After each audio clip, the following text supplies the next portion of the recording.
सीताराम सीताराम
सीताराम सीताराम सीताराम सीताराम सीताराम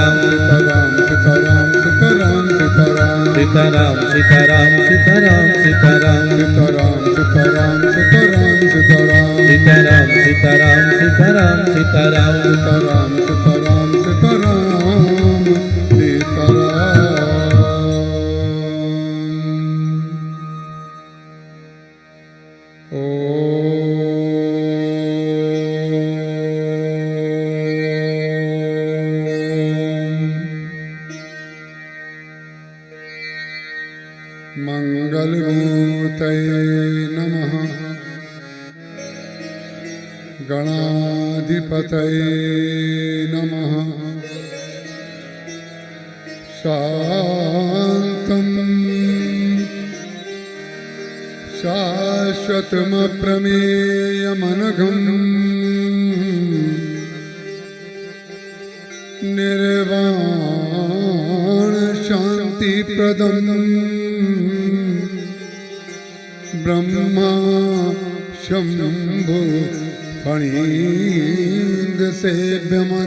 श्रीसीतया शोभितम् कारुण्यामृतसागरं प्रियगणैः भ्रात्रादिभिर्भावितं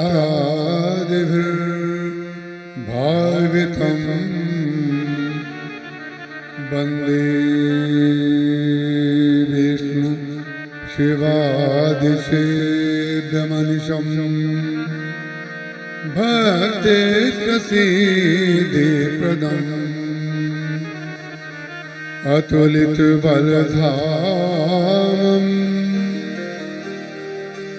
हेमशैलाभदेहम्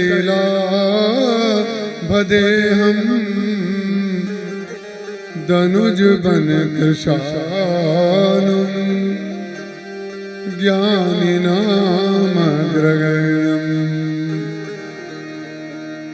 सकलगुणनिधानम् वानराणामधीशम्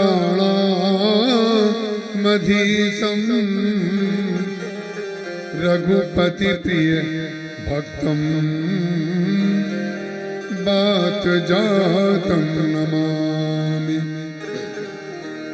गिरा अर्थ जल बीच सम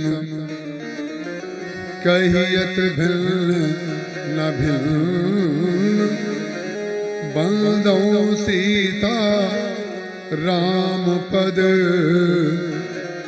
जिनहि परम प्रिय खिन्न जनक सुता जग जननी जानकी अतिशय प्रिय करुणा निधान की ताके युग पद कमल मनावों जासु कृपा निर्मल मति पावों। श्री गुरु चरण सरोज रज निज मन मुकुर सुधारि बरनौ रघुबर बिमल यश जोदायक फलचारि हृदय विराजत राम सिय और दास हनुमान ऐसे श्री गुरुदेव को बारंबार प्रणाम। बोलिए सियावर रामचंद्र भगवान की जय। उमापति महादेव की जय। पवन सुत हनुमान की जय। गुरुदेव भगवान की जय। गंगा मैया की जय। जय जय सीताराम।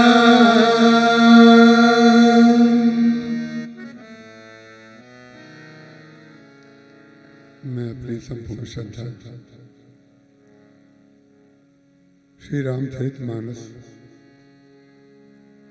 गोस्वामी श्री तुलसीदास जी महाराज और अपने गुरुदेव के श्री चरणों में अर्पित करता हूँ।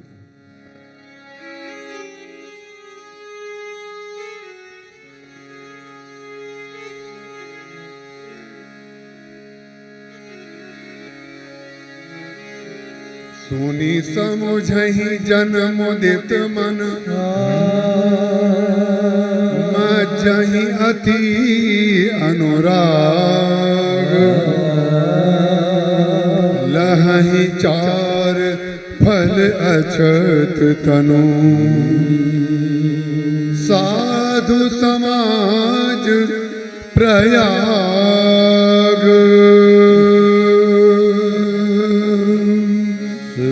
समुझहि जन मुदित मन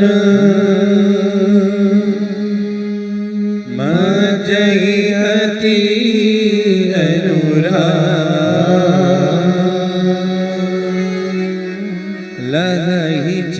हारी फल अछत तनु साधु समाज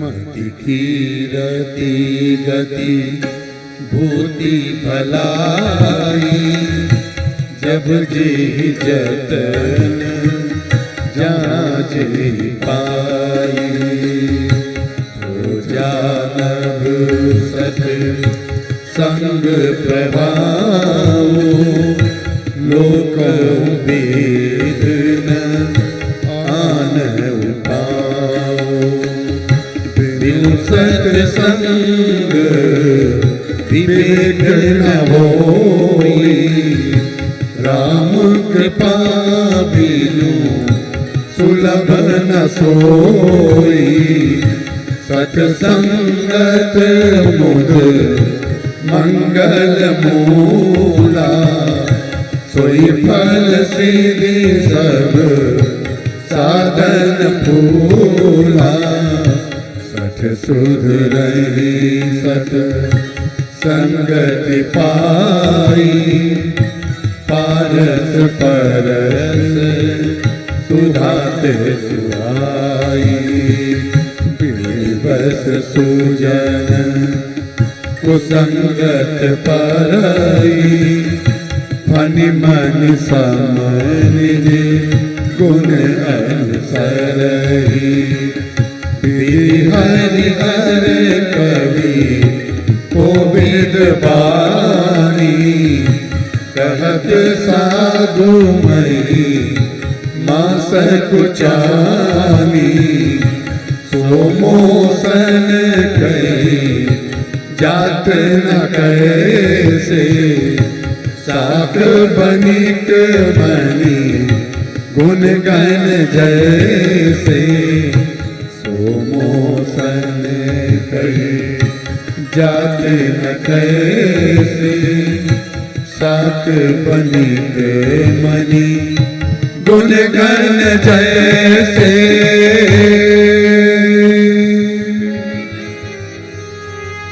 बंदो संत समान चित हित अनहित नहीं कोई अंजलिगत शुभ सुमन जिमी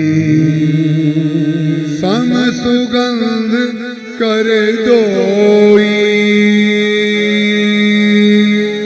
बोलिए सियावर रामचंद्र भगवान की जय। हरि अनंत हरि कथा अनंता कहीं सुनहि बहु विधि सब संता राम अनंत अनंत गुण अमित कथा विस्तार सुनि आचर जो न मानी है जिनके विमल विचार जिनके विमल विचार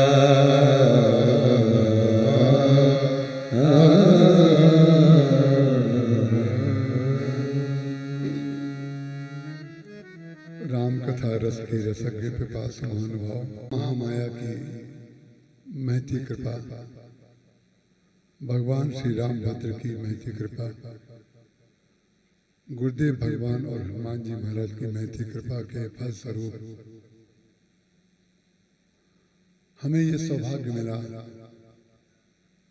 कि रायपुर के राम कथा के अनन्य भक्तों के बीच में आकर के हमने आज मिलाकर के 7 दिन में मत कीरत गति भूति भलाई जब जय जतन जहाँ जय पाई सो जानव सत्संग प्रभाव लोकों वेद न आनु उपाऊ इन दो पंक्तियों के प्रथम सत्र में जो मति की बात कही गई उसकी कुछ चर्चा की। मति की चर्चा करते समय जो गुरुदेव ने सुमति दी, उन गुरुदेव के चरणों में करोड़ों करोड़ बार मैं प्रणाम करता हूँ। हमारे पुरुषोत्तम जी ने और डॉक्टर साहब ने दोनों लोगों ने एक सम्यक घोषणा की कि अगले वर्ष हम लोग यहीं पर मिलेंगे। प्रभु की कृपा अगर रही और अगर ठाकुर जी को और सेवा लेनी होगी तो हम जरूर वचन देते हैं यहाँ पर मिलेंगे। पुरुषोत्तम जी ने जितने भी नाम लिए भक्तों के, वो नाम मेरे मुख से माने जाएं, ऐसा आप लोग स्वीकार करिए। और जो वो नाम भूल गए हैं, भूल तो जाते हैं ना कभी कभी, जो वो भूल गए हैं उन नामों को हम ले लेते हैं, क्योंकि अगर दोहराए जाए नाम तो वो अच्छा नहीं है। आज हमारे बीच आदरणीय श्री गौरी शंकर अग्रवाल जी पूर्व विधानसभा अध्यक्ष आए हैं। हम उनका बहुत बहुत स्वागत करते हैं।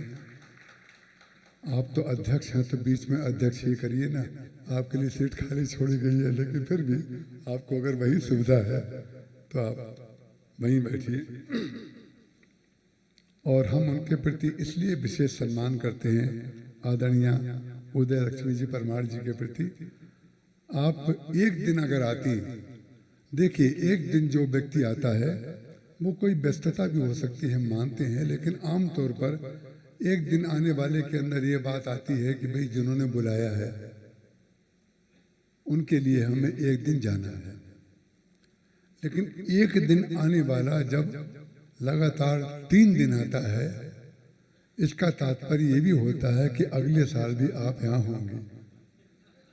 हम हमेशा लाभ को सौदा करते हैं।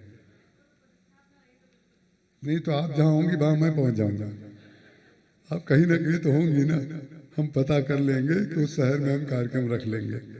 तो देखिए हम लोग तो लाभ का सौदा करते हैं कि जहाँ भक्त मिलेंगे वहीं पर हम चलेंगे। और आदरणीय श्री देवेंद्र जी और साकेत, एक दामाद और एक बेटा, दोनों का नाम हमारे पुरुषोत्तम जी भूल गए। तो भाई दामाद का सम्मान करना तो हमारा कर्तव्य है, क्योंकि बेटी जो कथा सुन पाई है उनकी कृपा से सुन पाई है। अगर हाथ पकड़ लेते तो उसमें क्या शक्ति है जो यहाँ आ पाती, तो आपने उसको आने दिया। और साकेत ने बहुत मन बुद्धि चित्त लगा करके इसमें सहयोग किया। हम उसके प्रति बहुत बहुत आभारी हैं। यद्यपि डॉक्टर जया जी का नाम लिया जा चुका है, लेकिन आपको लगता है कि हम कथा सुनाते हैं, लेकिन हमें कथा वो सुनाती हैं, तो उनके प्रति मेरा बहुत बहुत आभार। और आज मैं चेष्टा करूंगा कि डॉक्टर रविशंकर जी व्यास जी ने जो प्रश्न किए थे हनुमान जी के संदर्भ में, उन्होंने कहा था कि हनुमान जी ने रावण को प्रभु और स्वामी और रावण ये कह करके संबोधित किया। तो उसका क्या तात्पर्य है? अगर विषय में समावेश इस विषय का हो चुका तो मैं जरूर चेष्टा करूंगा आपको बताऊं। और अग्रवाल सभा के अध्यक्ष आदरणीय श्री विजय अग्रवाल जी भी आए हुए हैं, मैं उनका भी सम्मान करता हूं। और जो जो नाम भूल गए हों वो लोग मुझे क्षमा करेंगे। देखिए कथा तो मुझे यहाँ से जाने के बाद भूल जाती है, लेकिन गाड़ी में बैठ के ये सोचता हूँ किसी का नाम तो नहीं भूल गया, क्योंकि कथा तो महाराज से याद दिला देंगे, लेकिन जिनका नाम भूल गया होगा वो मुझे खुद ही याद दिला देंगे। इसलिए मैं डरता रहता हूँ भाई किसी का नाम ना रह जाए। तो जितने भक्त राम कथा सुनने की भावना से यहाँ पधारे, हम आपके ऋणी हैं, ऋणी। और इस ऋण को हम कभी उतारना नहीं चाहेंगे। हम आपके ऋणी बने रहना चाहते हैं। बने रहने में जो आनंद है वो चुका देने में नहीं है। इसीलिए तो लोग उधार का पैसा नहीं चुकाते हैं। हम आपके दांत देखने की जब इच्छा होती है तो ऐसे कुछ बात बोलते हैं कुछ लोग, लेकिन बीको बजदंती से दांत करके आते हैं। बीको बजदंती कि हमें नहीं हंसना है, आप कुछ भी करो लेकिन हम तो ऐसे ही बैठे रहेंगे। तो जो लोग बीको बजदंती का उपयोग करते हो उनसे हमारा निवेदन है, अरे यहाँ हंस लेंगे तो कोई आपके ऊपर हंसेगा नहीं, और यहाँ नहीं हंसेंगे तो सारी दुनिया आपके ऊपर हंसेगी। ये ऐसा स्थान है जहाँ पर आपके दंत पंक्तियों को देखना आवश्यक होता है ताकि पता चले कि आप वेदांती नहीं हैं। भक्तों की यहाँ तो भक्तों का समागम है ना, भक्तों के समागम में वेदांतियों का क्या मतलब है। एक सज्जन ने कलकत्ते में हमें घर पे बुलाया था सुबह सुबह। देखिए हम अब थक जाते हैं, आयु अब वो नहीं रही, तो मैं इसलिए नहीं बता रहा हूँ, नहीं तो लोगों को पता चल गया तो फिर से वही गड़बड़ न शुरू हो जाए। तो मैं बहुत सुबह सुबह निकल जाता हूँ, जिनके लिए मुझे बंधन होता है जाना है, तो मैं 15 मिनट बिफोर पहुँचता हूँ हर जगह, ये मेरा स्वभाव है। तो मैं 15 मिनट बिफोर पहुँच गया। उनकी आयु बाल वगैरह बड़े वो काले करे रहते थे, मुझे पता नहीं इनकी आयु कितनी है, अपने बड़े तरीके से रहते थे। तो जब मैं घर में गया 15 मिनट बिफोर पहुंच गया तो हमें लगा कि कथा में जब आते हैं तो मुंह में लड्डू भरे रहते हैं क्या, और दोनों लड्डू निकल गए मुंह से। तो उन्होंने कहा कि 1 मिनट आता हूं, 1 मिनट आता हूं, और तुरंत बाथरूम में गए, दोनों ऊपर नीचे वाले लगा के आए। उसके बाद जो कि तो दिखने लगे। तो हम नहीं चाहते, देखिए हमने अपनी पूरी ड्यूटी पूरी कर दी। आप जब देखिए घर से चले होंगे तो कितने प्रपंचों में से दुनिया में रह करके आप चले होंगे, तो हम चाहते हैं कि वो गंभीर रस जो होता है उससे पहले आपको आनंद दे दें, ताकि आपकी मनस्थिति उसको आनंद को लेने के लिए बिल्कुल तैयार हो जाए। और जिन लोगों ने निर्णय कर लिया है कि हम नहीं हंसेंगे, तो कम से कम गाल के ऊपर हाथ धर के तो हंस लें। दांत भले ही ना दिखाए, लेकिन ऐसे करके ऐसे बैठ के बता देते हैं कि हंसी तो आ रही है लेकिन नहीं हंसेंगे। तो उन्होंने भी ये बचदंती अपनी दिखा दी मुझे। तो बहुत बहुत आपको आशीर्वाद मंगल कामना। आप सबके चरणों में मैं प्रणाम करता हूँ, और कथा की इस पूर्णाहुति की संध्या में आपका बहुत बहुत स्वागत करता हूँ। मत कीरति गति भूति भलाई, जब जही जतन जहाँ जही पाई, सो जानव सतसंग प्रभाव, लोकहूँ वेद न आन उपाओ। लोक और वेद में इसका और कोई उपाय नहीं है। तो मति से ऊपर अभी हम जा नहीं पाए हैं, इसलिए कीर्ति गति भूति और भलाई की चर्चा आज हमने पहले सोचा था कि अंतिम दिन हम संक्षेप में सब पर बोल देंगे, लेकिन यदि हम संक्षेप में सब पर बोलेंगे तो वो ना तो वो आपके समझ में आएगी और ना ये पूरा समझ में आएगा। इसलिए हमने कहा इस बार मति पर ही रखते हैं। तो मति जो होती है उसके संदर्भ में हमने बहुत से दृष्टांतों के द्वारा आपको मैंने कहा, मति जब भगवान में अनुरक्त हो जाती है, जैसे जलेबी जब शीरे में डूब जाती है तो खाने लायक होती है। शीरे में डूबे बगैर जो जलेबी होती है उसका नाम जलेबी होता है, लेकिन वो मीठी नहीं होती है। और जिसकी मति सत्संग कर लेती है उसकी मति सुमति हो जाती है, उसकी मति सुमति हो जाती है। और सुमति जब हो जाती है, आप इसको माने या आप इसको ना माने, जो व्यक्ति सत्संग करके घर में जाता है वो ना जाने कितने निर्णय सत्संग के कारण अच्छे करता है, और उसको पता नहीं चलता है कि ये प्रभाव सत्संग का है। हम अधिकारियों की अधीनता स्वीकार कर लेते हैं, जो लोग हमारा सहयोग करते हैं उनके प्रति कृतज्ञता ज्ञापन कर लेते हैं, लेकिन संतों को जाकर के हम नहीं कभी नहीं कहते हैं कि आपके सत्संग के प्रभाव से हमारे जीवन में बड़ा परिवर्तन आया। उसका कारण क्या है? सुनते समय तो सुमति होती है और व्यवहार करते समय फिर मति हो जाती है। मति क्यों हो जाती है? कि हमारा जो चित्त है, हमारे अंदर ये संस्कार आ जाते हैं कि कहीं इनको ये अहंकार ना हो जाए कि इनके कारण हमारे जीवन में कोई परिवर्तन आया है। इस बात को स्वीकार नहीं करता है व्यक्ति, और जो व्यक्ति स्वीकार कर लेता है उसको भगवान स्वीकार कर लेते हैं। उसका कारण क्या है? जिसने अपने चित्त को खोल करके भगवान के समक्ष रख दिया, वो तो भगवान के उसके बीच में अद्वैत स्थिति आ जाती है। वशिष्ठ जी महाराज, कल मैं जो आपके समक्ष चर्चा कर रहा था, मति की अंतिम कक्षा जो है, मति की अंतिम कक्षा आनंदमय कोश है। लेकिन ध्यान रखिएगा, आनंदमय कोश अंतिम कक्षा मति की भी है और सुमति का भी आनंदमय कोश वही है। भक्ति की दृष्टि से आनंदमय कोश जो है संपूर्ण है, लेकिन यदि वो पुरुषार्थ का परिणाम है तब वो मति विषयक होता है, और कृपा का परिणाम है तो वो और आगे परमानंद में विलीन हो जाता है व्यक्ति, परमानंद में।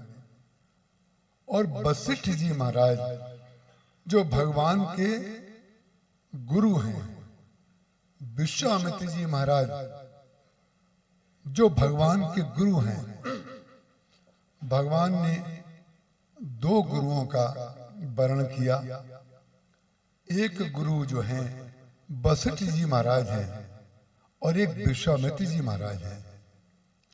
विश्वामित्र जी को भी आवश्यकता थी, इसलिए उन्होंने राम का वर्णन किया, लेकिन ये राम का अनुराग है गुरु के चरणों में कि जिन्होंने गुरु रूप में उनको स्वीकार किया। आवश्यकता राम को नहीं थी, आवश्यकता विश्वामित्र जी को थी। लेकिन भगवान श्री राम ने कभी पूरे लीला काल में ऐसा नहीं प्रदर्शन किया कि वो ये बताएं कि आपको आवश्यकता है तो बताइए आपकी क्या आवश्यकता है, हम इसकी पूर्ति कर दें। जब हम किसी सत्पुरुष या महापुरुष को कुछ देने की बात सोचते हैं तो एक बात हम आपको निश्चित बता देते हैं, आप किसी संत को, सत्पुरुष को अगर कुछ देते हैं और वो आपका दिया हुआ स्वीकार कर लेता है तो ये समझ लीजिए आपने भगवान को दिया और भगवान ने स्वीकार किया। क्योंकि जब वो सत्पुरुष की मृत्यु होती है तो आपके दी हुई वस्तु पे उसका नाम नहीं लिखा होता है, और यदि आप उसको अपने पास रखते हैं तो आपका नाम कागज पर से और आपका नाम पृथ्वी पर से हट जाता है। इसलिए व्यक्ति को अगर अजर अमर बनना है तो जैसे सरिता बह करके समुद्र की ओर जाती है तो हम भी बह करके, देखिए सरिता एक है और समुद्र इतने बैठे हैं। आप जितने बैठे हैं ये मत समझिएगा हम आपकी प्रशंसा कर रहे हैं, हम हर बात रामचरितमानस से लेते हैं। आपको ऐसा लगता होगा कि कुछ दृष्टांतों के द्वारा हम कुछ बातें सिद्ध कर देते हैं। आज हमने मिंटू को, अनिल भैया को बैठा के बताया, हम इनको 5 बजे अपने कमरे में बुलाते हैं और 5:15 बजे छोड़ते हैं। और मैंने इनसे कहा कि तुम्हारे मन में कभी ये तो नहीं आता है ना कि हम बाह्य दृष्टांतों को दे करके कथा को सिद्ध करते हैं? बोले कभी कभी ऐसा लगता है मुझे। तो मैंने कहा बोलो। जब उन्होंने एक घटना बताई तो मैंने तुरंत रामचरितमानस की 6 चौपाइयां कह करके इनको सिद्ध कर दिया। उसका कारण क्या है? अगर सारी चौपाइयां अगर बोली जाएंगी उनका उल्लेख किया जाएगा तो व्याख्या के लिए समय नहीं बचेगा। इसलिए चौपाइयों का यत्किंचित उपयोग कम किया जाता है, लेकिन उसको व्याख्या के द्वारा समझा दिया जाता है। तो क्योंकि आपकी सुमति है, तो आपको जब हमने समुद्र कहा तो किसी व्यक्ति को ये लग सकता है कि हम श्रोताओं की प्रशंसा कर रहे हैं। यद्यपि श्रोताओं की प्रशंसा करना भी हमारा परम धर्म और हमारा कर्तव्य है, लेकिन इसके पश्चात भी ऐसा नहीं है। गोस्वामी तुलसीदास जी महाराज ने लिखा है, जिनके श्रवण समुद्र समाना, कथा तुम्हारी सुभग सरि नाना, भरई निरंतर हो ही न पूरे, तिनके गृह तुम कहो प्रिय रूरे। जिन लोगों के कान आपकी कथा सुनने के लिए समुद्र बने हुए हैं, और सुनना है और सुनना है और सुनना है, उनके श्रोताओं की संख्या और उनकी भावना बढ़ती जाती है। तो गोस्वामी तुलसीदास जी महाराज कहते हैं, वो पहले तो उद्गम होता है, फिर संगम होता है, और फिर समागम होता है। पहले दिन जब कथा होती है तो उद्गम होता है, कुछ श्रोता आज की तुलना में कम होते हैं, फिर बीच समय में कुछ बढ़ जाते हैं, माने संगम होता है, और फिर समागम होता है। समागम का तात्पर्य है कि जो आज दृश्य आप लोगों का है, ये समागम वाला दृश्य है। फिर उद्गम, संगम और समागम, और सारी की सारी नदियां जो हैं वो बह करके क्यों आती हैं?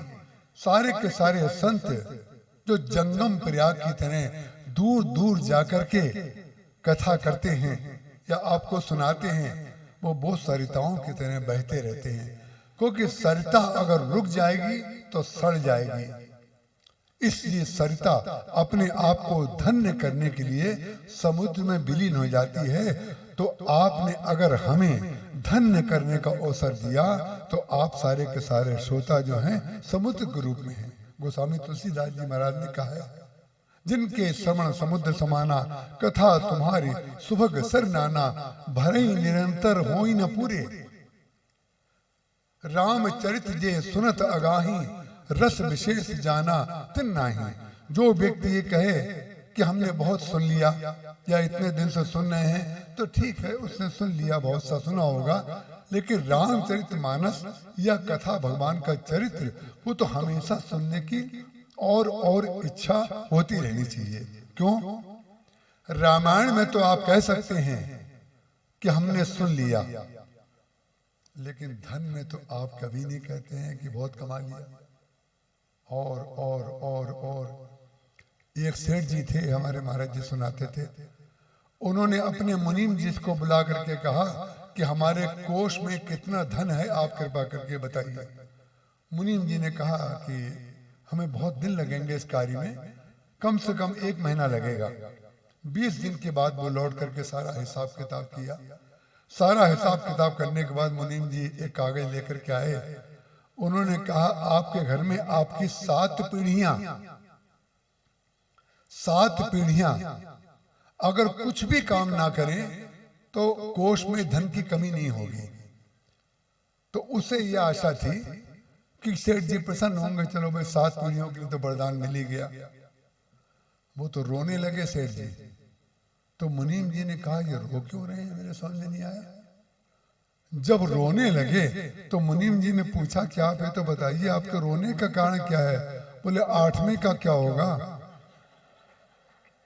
8वें का क्या होगा? विचित्र बात है, 8वीं पीढ़ी का क्या होगा ये चिंता है, लेकिन इस पीढ़ी का क्या होगा, अपनी पीढ़ी का क्या होगा ये चिंता नहीं है। इसलिए रामचरित जे सुनत अगाही, रस विशेष जाना तिन नाही। रामचरित मानस सुनते सुनते पूर्ण हो गए, लेकिन धन कमाते कमाते पूर्ण नहीं होते हैं। ये जितनी मिथ्या संसार की वस्तु हैं, हम या आप किसी दिन भी अगर उसको सत्य माने तो इसका तात्पर्य वो मिथ्या है। और इस मिथ्या वस्तु में अब हम आपको गुरु वशिष्ठ और विश्वामित्र जी का जो हमने नाम लिया वो हम आपको उद्धृत करके बताते हैं। विश्वामित्र जी महाराज ने जब एक गादी के पुत्र थे, राजा गादी के, बड़े भारी पुरुषार्थी, इस संसार के इतिहास में पंचकोशों की प्राप्ति के लिए जितना पुरुषार्थ इस पृथ्वी पर विश्वामित्र ने किया, ऐसा कोई ऐतिहासिक महापुरुष नहीं हुआ। विश्वामित्र ने जो कार्य किया, लेकिन ध्यान रखिएगा, आज हम आपको छयो शास्त्र सब ग्रंथन को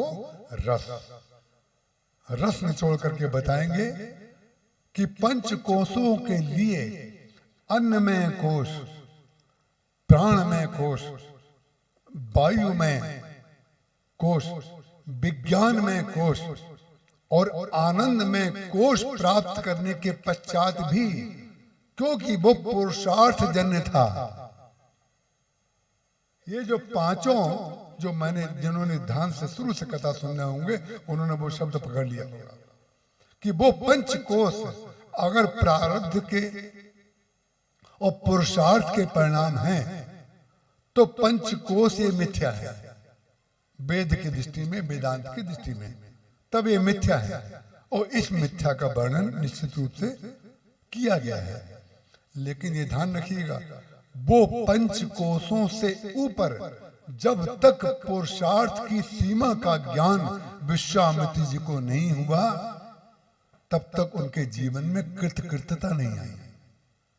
विश्वामित्र जी के जीवन में कृतकृत्यता तब आई, पहले उनकी मति पुरुषार्थ में थी, मैं ये करके दिखाऊंगा, मैं ये करके दिखाऊंगा।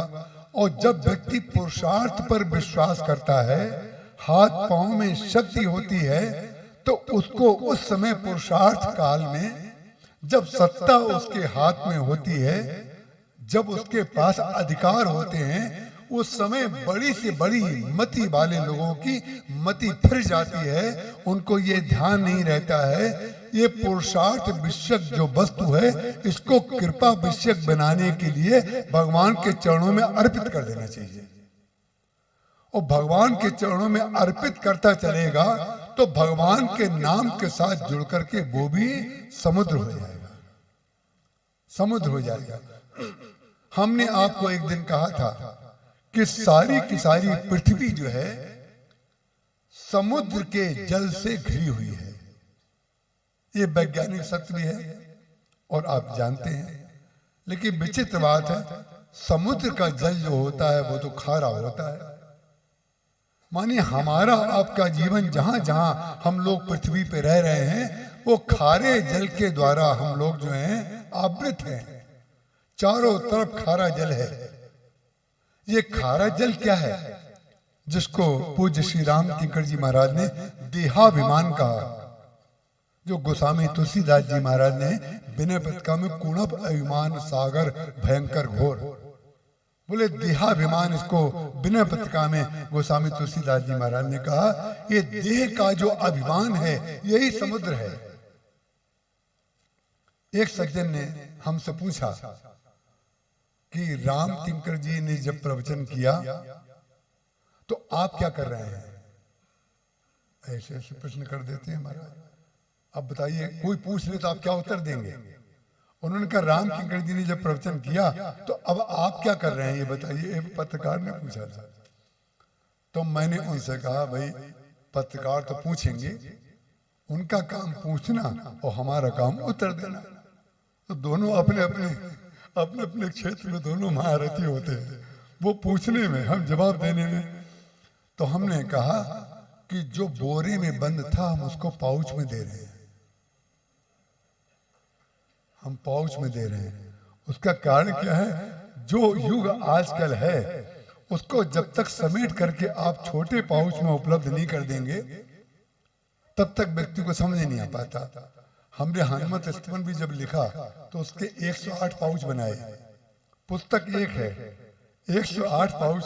आदरणीय नायक जी हमारी बात पे हंस रहे हैं। तो वो 108 पाउच इसलिए बनाए क्योंकि पुस्तक में अगर खंड ना किए जाएं तो व्यक्ति को लगता है इतनी मोटी पुस्तक कौन पढ़ेगा, तो अलमारी में रख देता है।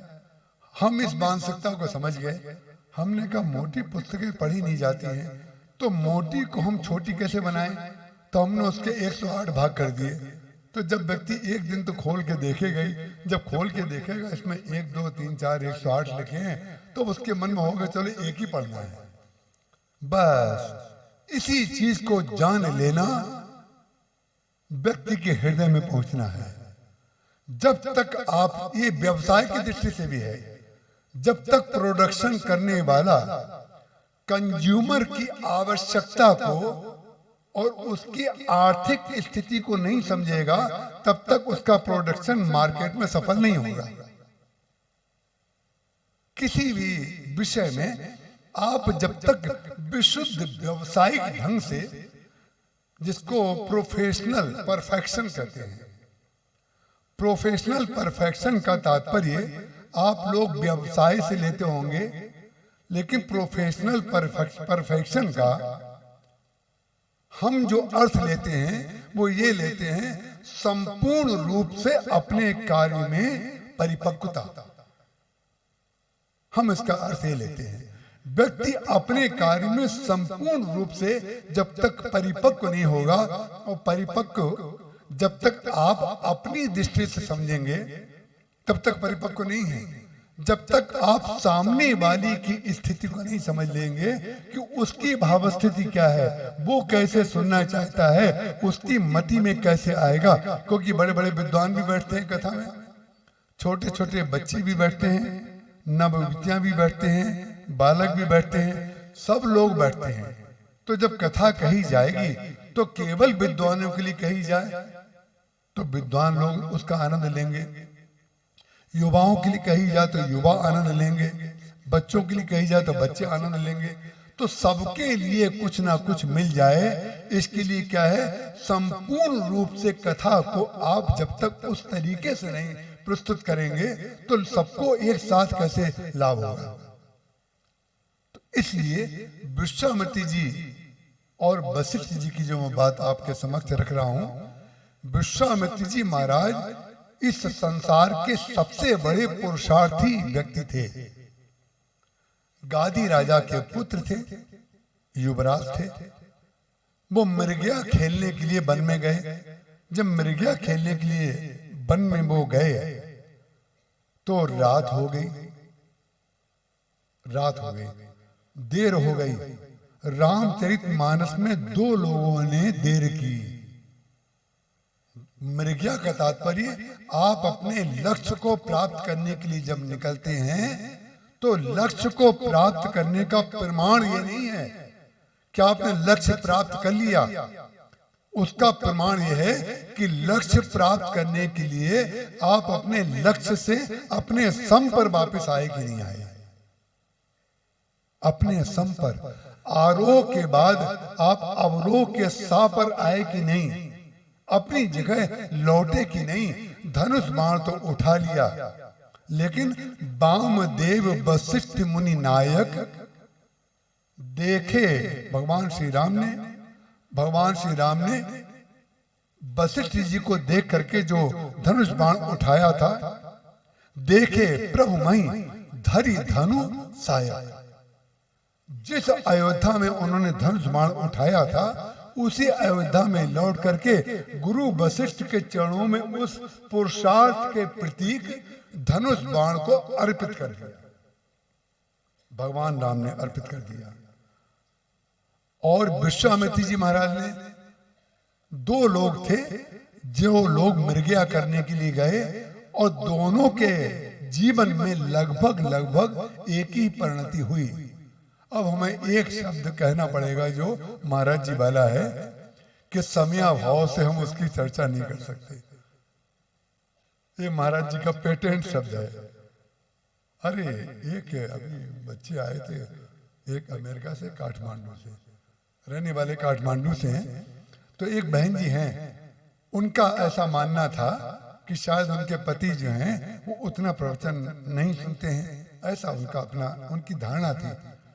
लेकिन वो टेप रिकॉर्डर पर या जैसे भी किसी विधा से रोज महाराज जी का प्रवचन सुनती हैं, और वो यूट्यूब पर कुछ उन्होंने प्रसंग डाले भी हैं। वो काठमांडू में रहते हैं, श्रीमती मृदुला जी सुखानी। तो विचित्र बात, अभी वो सारे के सारा लोग परिवार चित्रकूट आए थे। तो जो उनके पति लोग ये समझते हैं कि वो बिल्कुल कथा नहीं सुनते हैं या कम सुनते हैं, उन्होंने कमाल की बात कह दी। कमरे में हम लोग बैठे थे, बच्चे भी थे, उनकी बेटी भी थी, उनके सब लोग थे। उन्होंने कहा महाराज जी के 3 शब्द पेटेंट हैं। उनके पति ने कहा, तो मुझे भी आश्चर्य हुआ कि भाई मैंने सुना था कि कथा नहीं सुनते हैं और ये कैसे बोले? बोले 3 शब्द महाराज जी के पेटेंट हैं।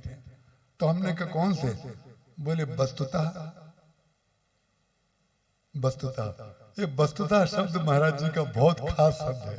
कथा करते समय वस्तुतः, और इसका तात्पर्य क्या है और इसको अंतरंग में बैठ करके देखें। तो अंतरंग, वस्तुतः और तात्पर्य शब्द जब उन्होंने बोला तो मैंने कहा कि ये मृदुला जी तो कहते हैं कि आपको कथा में रुचि नहीं है। बोले इसकी मति से आप मत चलिएगा, ये ध्यान रखिएगा। कितने ही लाल कपड़े पहन लो महाराज, लेकिन कोई ना कोई समझाने वाला मिल जाता है। उन्होंने कहा इसकी मति से आप मत चलिएगा, ये समझती है टेप रिकॉर्डर के सामने बैठो तो कथा सुनी जाएगी। अरे हम तो जहां भी होते हैं हमें कथा सुनाई पड़ जाती है। टेप रिकॉर्डर कान में तो लगाती नहीं है, ईयरफोन कमरे में बजता रहता है। शुरू में जरूर मैं जब पुरुषार्थ प्रधान था तो मुझे व्यवधान लगता था, लेकिन मुझे लगा कोई बहुत ऊंची बात कही जाती है तो भले ही सुनती ये है लेकिन सुन मैं लेता हूं। सुनती ये है लेकिन सुन मैं लेता हूं। ये देखिए क्या ऐसे ऐसे लोग महाराज, किसी व्यक्ति को ये मानना कि उसकी तुलना में हम ज्यादा ऊंचे हैं, ये बहुत बड़ी गलती है, बहुत बड़ी गलती है। उन्होंने ये बता दिया। उनका नाम है अरविंद जी सुखानी, जिन्होंने 3 शब्द मुझे बताए। और उन्होंने ये भी कहा कि आप महाराज जी की कथा कहते हैं वस्तुतः और अंतरंग और तात्पर्य नहीं बोलते। हमने कहा महाराज जी बोलते थे, लेकिन अब जो महाराज जी बोलते हैं वो ये नहीं बोलते। उसका कारण क्या है? हम 2 ही प्रकार के भाव बोलते हैं, एक जो महाराज जी बोल चुके और एक जो महाराज जी बुलवा रहे हैं। उन्होंने संशोधन कर लिया होगा, इसकी जरूरत ज्यादा नहीं है। या उसका कारण यह है कि भाई वो जितने उच्च कोटि की बात को प्रस्तुत करते थे हम उतने उच्च कोटि की बात प्रस्तुत नहीं कर पाते हैं, तो हमें अंतरंग में जाने की जरूरत ही नहीं पड़ती है। अंतरंग में वो जाते थे, हम बहिरंग में रहते हैं।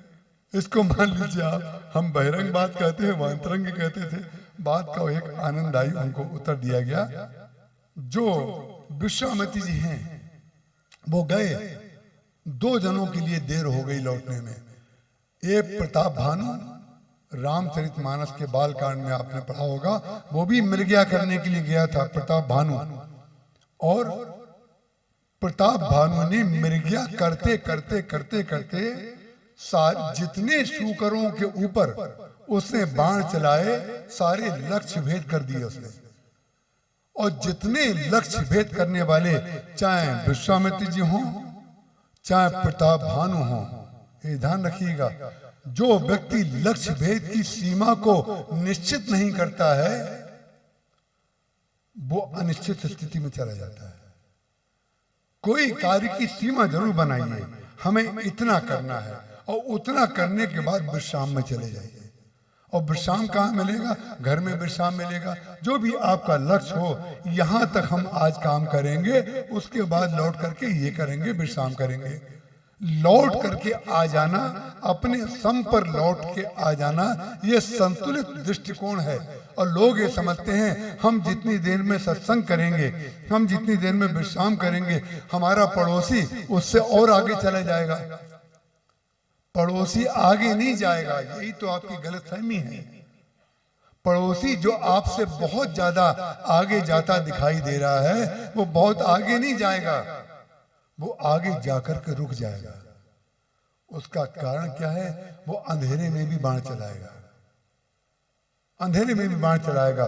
प्रताप भानु को जब रात हो गई, तो जब रात हो गई प्रताप भानु को, तब उस समय जब बाण नहीं चलाना चाहिए, जब मृग्या नहीं करनी चाहिए, उस समय अंधेरे में जो अंधेरे में मिले वो तो कपट मुनि होगा। जो प्रकाश में मिले वो मुनि होगा। परिणाम क्या हुआ? अंधेरे में एक मुनि को देख करके उसको भ्रम हो गया। उसने ऐसी ऐसी बातें की कि उस मुनि के ऊपर उसको विश्वास हो गया। अंत में जाकर के उस प्रताप भानु को रावण और कुंभकर्ण बनना पड़ा, जो मृगया करने में इतना पारंगत था कि जहां बाण चला दे वहीं लग जाए। आप लोग सफल व्यक्ति उन्हीं को तो मानते हैं ना, कि जो सोचते हैं वो करके दिखाते हैं, और जो करते हैं वो उसको पूरा करके दिखाते हैं। ये बहुत अच्छी योग्यता तो है, लेकिन बहुत अच्छी योग्यता तब है कि करके आपको ये याद रहता है कि नहीं हमें लौट के कहां जाना है। और लौट के जाने की याद किसको रहती है? बोले सजल मूल जिन सरतन नाही, बरस गए पुण्य तबई सुखाही। जो सरिता का मूल समुद्र नहीं होता है, वो सरिता बरसात में तो पानी भरी हुई होती है, लेकिन बरसात के बाद वो सूख जाती है, क्योंकि वो अपने मूल से जुड़ी हुई नहीं है। मूल का तात्पर्य सम, मूल का तात्पर्य आप जहां से शुरू हुए, मूल का तात्पर्य आपने किस लक्ष्य की पूर्ति के लिए अपने लक्ष्य को चुना। लक्ष्य भेद आप किसी लक्ष्य के लिए करते हैं ना, हमें वो वस्तु इस काम के लिए चाहिए, तो दो लक्ष्य हो गए। जब आपको यहां कोई कार्य करना है, उसके लिए वहां जाना पड़ेगा, तो वहां कार्य करके यहां लौटना चाहिए कि नहीं? जरूरत हमें यहाँ है और इसको करने के लिए हमें वहां जाना पड़ेगा, तो वहां जाकर के लौटने के लिए समय तो आपको पालन करना पड़ेगा और देखना पड़ेगा रात तो नहीं हो रही है। इसीलिए सारा का सारा जो पृथ्वी, जो भूमंडल है, ये सब खारे समुद्र से भरा पड़ा है। और खारे समुद्र में क्या है? हम बड़े ज्ञानी हैं, हम बहुत बड़े आदमी हैं, हम बहुत बड़े भक्त हैं, ये भी खारापन है। हम बहुत समझदार हैं, ये सब के सब खारे। जिस तरीके जिसमें आपको दूसरे की तुलना में अपनी श्रेष्ठता दिखाई दे रही हो, वो ही समुद्र का खारापन है।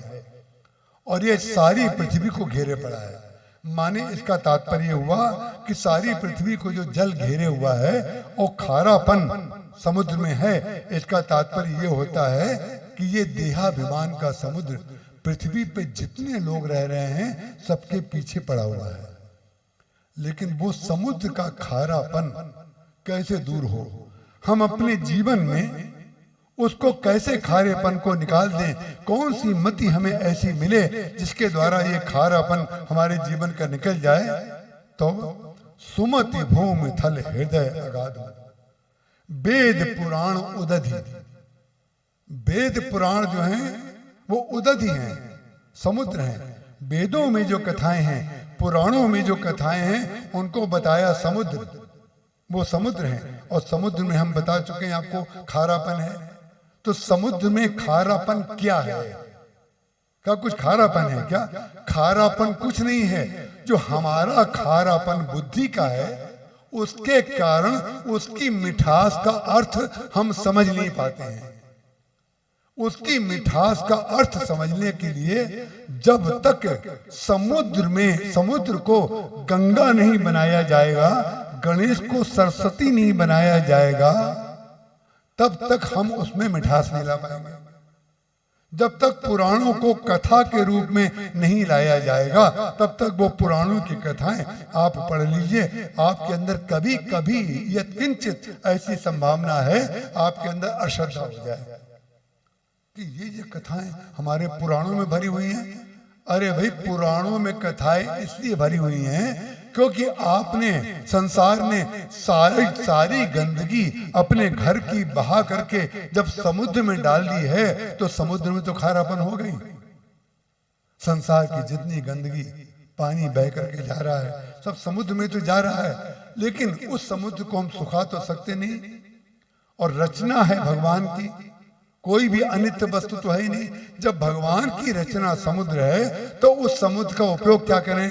तो उस समुद्र का, उस खारेपन का उपयोग संत लोग कर लेते हैं। संत गहें वो लोग संत लोग ले जड़ चेतन गुण दोष में विश्व कीन करता, संत हंस गुण गहे पे परिहरि बारी विकार। बोले विकारता कैसे हर लेते हैं? बोले वही समुद्र का पानी जो संत रूप बादल उसको पढ़ करके ले करके ऊपर उठते हैं, और वही पानी जब आकाश से नीचे बरसता है तो वही पानी मीठा होकर बरसता है। जब बरसात में पानी बरसता है, आप उसको बड़े से परात में या किसी पतीले में उसको भर लीजिए, आप उसको थोड़ी देर रख करके पी सकते हैं। उसका कारण क्या है? ये मीठा कैसे हो गया? कोई जादू हो गया क्या पानी में? किसी ने जादू टोना कर दिया क्या? जादू टोने से मिठास नहीं हो सकती है। मिठास ऐसे ही आएगी। कैसे? बोले जरा अपने से ऊपर उठ जाइए, बस अपने से ऊपर उठ जाइए तो मिठास ही मिठास रहेगी। जब तक अपने में बैठे हुए हैं, हम सबसे बुद्धिमान हैं, हमारे अंदर ये है, तुमने हमें समझ क्या रखा है? देखा, मैंने जो कहा था वही हुआ। ये हमारी वाणी है, ये हमारा अभ्यास है। दूसरों के लिए जब तक हम लोग यही कहा करते हैं, हमने तो पहले ही कहा था। ये हमने जो पहले ही कहा था, ये मालूम है कौन कहते हैं? लंका में रहने वाले। और आप कहेंगे अपने मन की बात बोल रहे हैं आप, रामायण में कहाँ लिखा है? हम आपको बताते हैं रामायण में क्या लिखा है। जब हनुमान जी महाराज ने लंका जला दी, सारी की सारी लंका जला दी, तो जितने घर बचे हुए थे 70% तो मान चुके हैं, 30 को मानना बाकी है। समझ गए ना? नहीं समझो तो बता दें, हमें कोई नहीं समझ गए ना। 70% तो मान चुके हैं, 30 को मानना बाकी है। तो जो 30% नहीं मान रहे थे, उन्हें लगा जो कुछ बचा है थोड़ा घर बार, ये बंदर जो है तो लगता है सब गड़बड़ कर देगा, सब जला देगा। तब उसने क्या कहा मालूम है? हम जो कहा ये कप नहीं होई, बानर रूप धरे सुर कोई। हम तो पहले ही कह रहे थे ये बंदर नहीं है, ये कोई देवता है। ये 30% वाले जो हैं ये बाद में मानते हैं। 30% वाले जो हैं ये बाद में मानते हैं। इसलिए मानते हो, कहते क्या है? हमने तो पहले ही कहा था कि ये बंदर नहीं है, ये देवता है। कब कहा था? किससे कहा था? आप उनसे पूछे कोई। अरे आप तो लात मार रहे थे, मारें चरण करें बहु हासी। आप तो लात मार रहे थे, आपने किससे कहा? कब कहा? लेकिन नहीं, ये संसार का नियम है। ये संसार का नियम है कि लाचारी से मानेगा, लाचारी से। और साम दाम दंड और भेद जानना सत्संग है। जो व्यक्ति लाल पहन लेता है उसको ये मत समझिएगा कि उसने सब छोड़ दिया। उसने सब छोड़ा नहीं है, वो सबसे काम कराना जानता है। उसकी विशेषता यह है कि अगर हम एक घड़े में चले जाएंगे, हम अपना उपयोग ठीक से नहीं कर पाएंगे। हम अपना उपयोग ऐसा करना जानते हैं कि जिसमें कोई भी व्यक्ति जो करेगा, हम उसके अंदर सुमति डाल देंगे, हम उसको सत्संग करा देंगे। परिणाम क्या होगा? उसकी मति, हम उसको कुछ ना मांगेंगे ना कुछ देंगे। हम ना कुछ मांगते हैं ना कुछ देते हैं। आप जैसे के तैसे आते हैं, चले जाते हैं। आपको क्या मिलता है यहाँ से? लेकिन जो मिलता है उसको अनुभव आपका हृदय कर रहा होगा।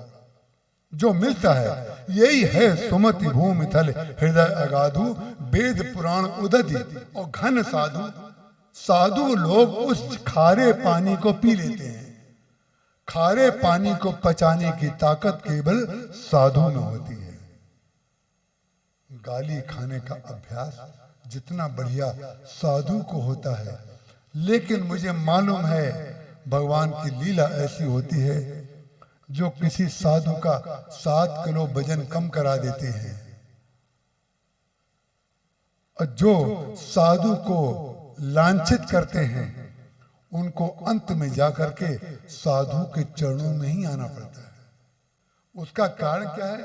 साधु के चरणों में इसलिए आना पड़ता है कि आपने समुद्र की जो व्याख्या की थी, आपने जो पानी की व्याख्या की थी, वो दूसरी थी। जो मेघ पानी में गए थे वो खारापन आपको मिठास देने के लिए गए थे, और आपने प्रमाणित करना चाहा कि देखा ये भी जो है खारेपन में डूब गए। वो खारेपन में डूबते हैं, पानी भरते हैं और अंत में जाकर के ऊपर उठ करके आपके जीवन में अमृत दे देते हैं और आपके सारे जितने लोग हैं। ऐसा नहीं कि बादल कहीं बरसता है कहीं नहीं बरसता है, वो तो 70% पर भी बरसेगा और 30% पर भी बरसेगा, वो तो सबको अमृत देगा। लेकिन 30% वाले जो हैं ढक्कन बाद में खोलेंगे, 70% वाले तो खोले ही बैठे हैं।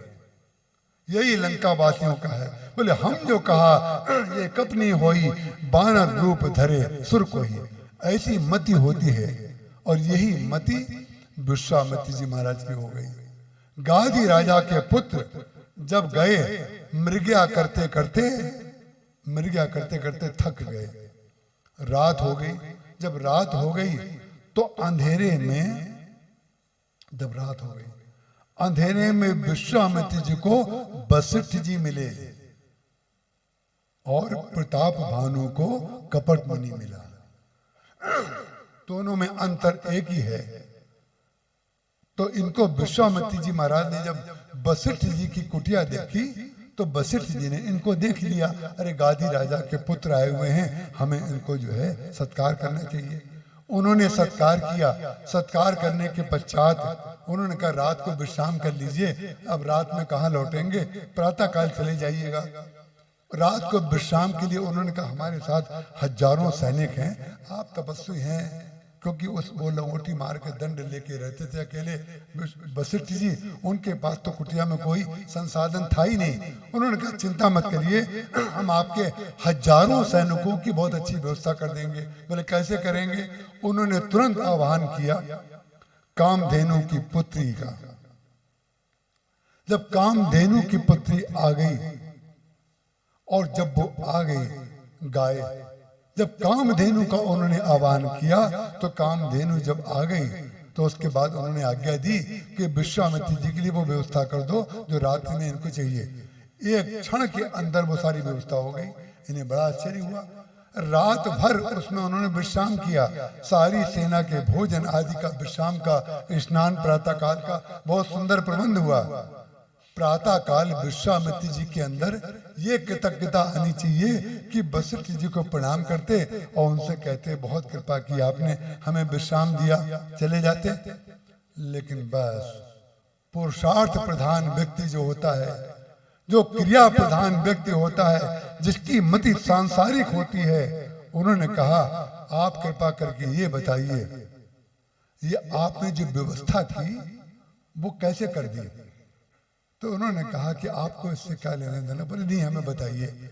उन्होंने कहा कामधेनु की पुत्री नंदिनी हमारे यहाँ गाय है एक, हम उस गाय से जो कहते हैं वो सब पूरा कर देती है।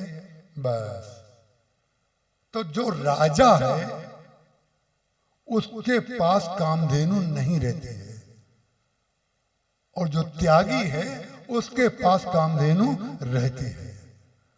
विचित्र बात है, जिसके पास कुछ नहीं दिख रहा है उसके पास कामधेनु रहती है, और जिसके पास बहुत कुछ दिख रहा है वो कामधेनु पाना चाहता है।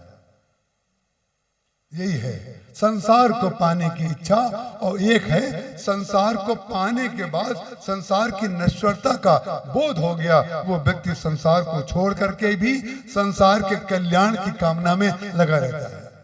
हमें संसार नहीं चाहिए, लेकिन जिनको चाहिए उनको तो हम जरूर दे देंगे। तो परिणाम क्या हुआ? उन्होंने कहा आपको जो चाहिए वो मांग लीजिए, जितना धन चाहिए, जितनी भूमि, जो जो चाहिए सब दे दीजिए, और हमें कामधेनु की पुत्री नंदिनी जो है वो हमें दे दीजिए। वशिष्ठ जी ने कहा आपको जो जो मांगना है वो सब मांग लीजिए, लेकिन कामधेनु की पुत्री नंदिनी नहीं दूंगा। बस इस पर लड़ाई हो गई, दोनों में युद्ध हो गया। परिणाम क्या हुआ?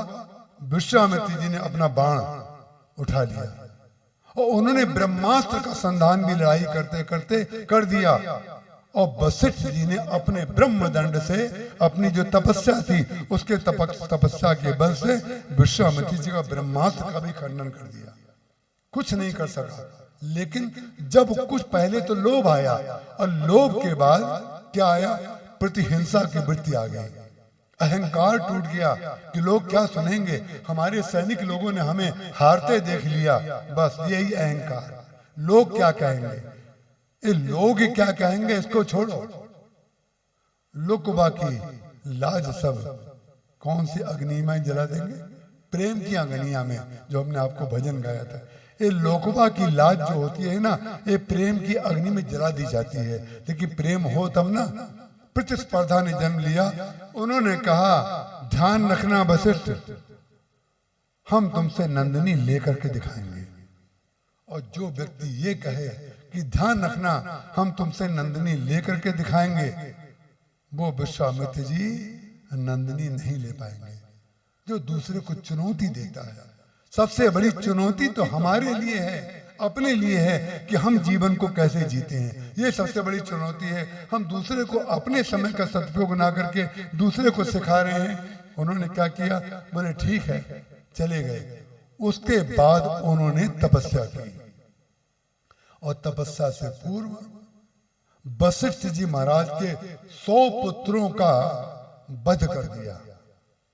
विश्वामित्र जी ने 100 पुत्रों का बिना किसी अपराध के, उनके कोई दोष उनका नहीं था, 100 पुत्रों का वध कर दिया। इसलिए ताकि हम बता सकें अब 100 तो चले गए, अब तुम्हारा ही नंबर है। 100 पुत्रों का उन्होंने वध कर दिया। इसको सुनकर के आप विश्वामित्र जी के प्रति कोई धारणा मत बना लीजिएगा। उसका कारण क्या है? ये वो क्रम है कि किस तरह से व्यक्ति अपने उन कोशों से ऊपर उठता है। पंच कोशों से ऊपर उठने की ये प्रक्रिया है, जिसको व्यक्ति समझ नहीं पाता है। विश्वामित्र जी में कमी निकालना ये तो कथा का दुरुपयोग है। विश्वामित्र जी के विकास को आप देखिए, किस प्रकार से उन्होंने विकास किया। विश्वामित्र जी महाराज ने पहले तो 100 पुत्रों को मार दिया। उसके पश्चात उन्हें लगा 100 पुत्र तो हमने मार दिए, इसका कोई प्रतिकार वशिष्ठ ने नहीं किया।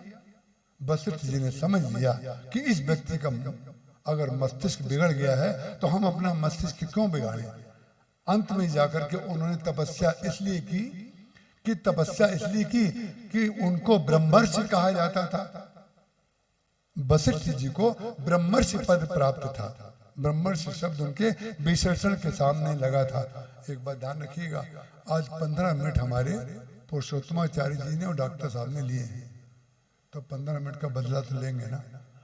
तो ऐसा मत समझिएगा हम कोई ज्यादा खींच रहे हैं। 15 मिनट जो आपने हमारे खींचे हैं बस उतने खींचेंगे, उससे ज्यादा नहीं खींचेंगे। इसलिए हमने बता दिया, कहीं कोई सामने बैठ के घड़ी देखना शुरू ना कर दे। तो 15 मिनट डॉक्टर साहब ने और दोनों ने मिलके, हम देख रहे थे, दोनों ने मिलके 15 लिए। तो विश्वामित्र जी ने तपस्या शुरू की। बोले ये ब्रह्मर्षि है तो हम भी ब्रह्मर्षि बन के दिखाएंगे। उन्होंने अपनी घोर तपस्या, घोर पुरुषार्थ के परिणाम स्वरूप उन्होंने ब्रह्मर्षि बन करके दिखा दिया। देवताओं ने स्वीकार कर लिया कि आपको हम ब्रह्मर्षि मानते हैं। आपने ऐसी तपस्या की है, बरसात हुई ऊपर से पुष्पों की, और उनको स्वीकार कर लिया गया कि आप ब्रह्मर्षि हैं। लेकिन विचित्र बात है, ब्रह्मर्षि बनने के पश्चात भी अभी वो चित्त में जो संस्कार है वशिष्ठ से द्वेष का, वो नहीं गया। और वशिष्ठ से द्वेष का संस्कार नहीं गया, उसके लिए महाराज श्री एक संस्मरण सुनाते थे। आपने जरूर बहुत से लोगों ने सुना होगा कि एक भगवान राम के ही कुल में पूर्व में एक राजा हुए त्रिशंकु। और त्रिशंकु राजा जो थे बड़े भारी तपस्वी थे, बड़ा अच्छा राज्य चलाते थे, लेकिन उनके अंदर एक वासना थी। जितने राजा पुराणों में हुए हैं, जितने राजा, एक से एक दिव्य राजाओं की कथाएं श्रीमद् भागवत में, रामचरितमानस में, अन्य पुराणों में हजारों राजाओं की कथाएं आई हैं और अनेक भक्तों की भी कथाएं आई हैं।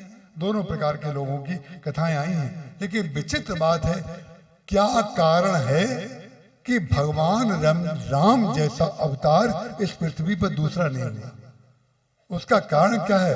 कोई ब्रह्मर्षि बन गया, कोई राजर्षि बन गया, कोई सत्यवादी बन गया, कोई पुरुषार्थी बन गया, कोई दयावान बन गया, कोई वैराग्यवान बन गया, कोई तपस्वी बन गया, कोई किसी के प्रति अपनी मांस निकलवा करके शरीर से देने वाला बन गया। अनेक प्रकार के ऋषि मुनि यहाँ पर हुए। सबके अंदर किसी एक प्रकार की विशेषता थी। किसी एक प्रकार की विशेषता वाला व्यक्ति किसी एक प्रकार का कार्य कर सकता है। भाई टेलर अगर टेलरिंग जानता है तो टेलरिंग कर देगा। इसी प्रकार से कोई एक विशेषता हमारे अंदर है, हमने वो कर दिया। भगवान राम कौन है? भगवान राम वो हैं जिनके अंदर सारी की सारे विरोधी धर्म एक साथ रहते हैं। सारे के सारे विरोधी धर्म। विरोधी धर्मों का तात्पर्य जितने रंग हैं, जितने राग हैं, जितनी रागनियां हैं, जितने पंथ हैं, जितने जप हैं, तप हैं, अनुष्ठान है, सबका जो तत्व है वो भगवान राम के जीवन में उपलब्ध है। उसका कारण क्या है? वो सब कर सकते हैं लेकिन करने वाला अपने को नहीं मानते हैं। मात्र एक ही अंतर इतने पुराणों में भगवान राम का जो झंडा फहराता है, झंडा, वो झंडा भगवान राम का इसलिए फहराता है कि भगवान राम में सब गुण थे और हर प्रकार के गुण का उपयोग उन्होंने अपने द्वारा नहीं किया। अपने साथ में जो उनके शिष्य मंडल या जो उनका परिकर था उनको सौभाग्य दिया और अपनी शक्ति से दूसरों के ऊपर कृपा करके उनको सौभाग्यशाली बनने का अवसर दिया और अपने को पीछे कर दिया। ये भगवान राम का वैशिष्ट था।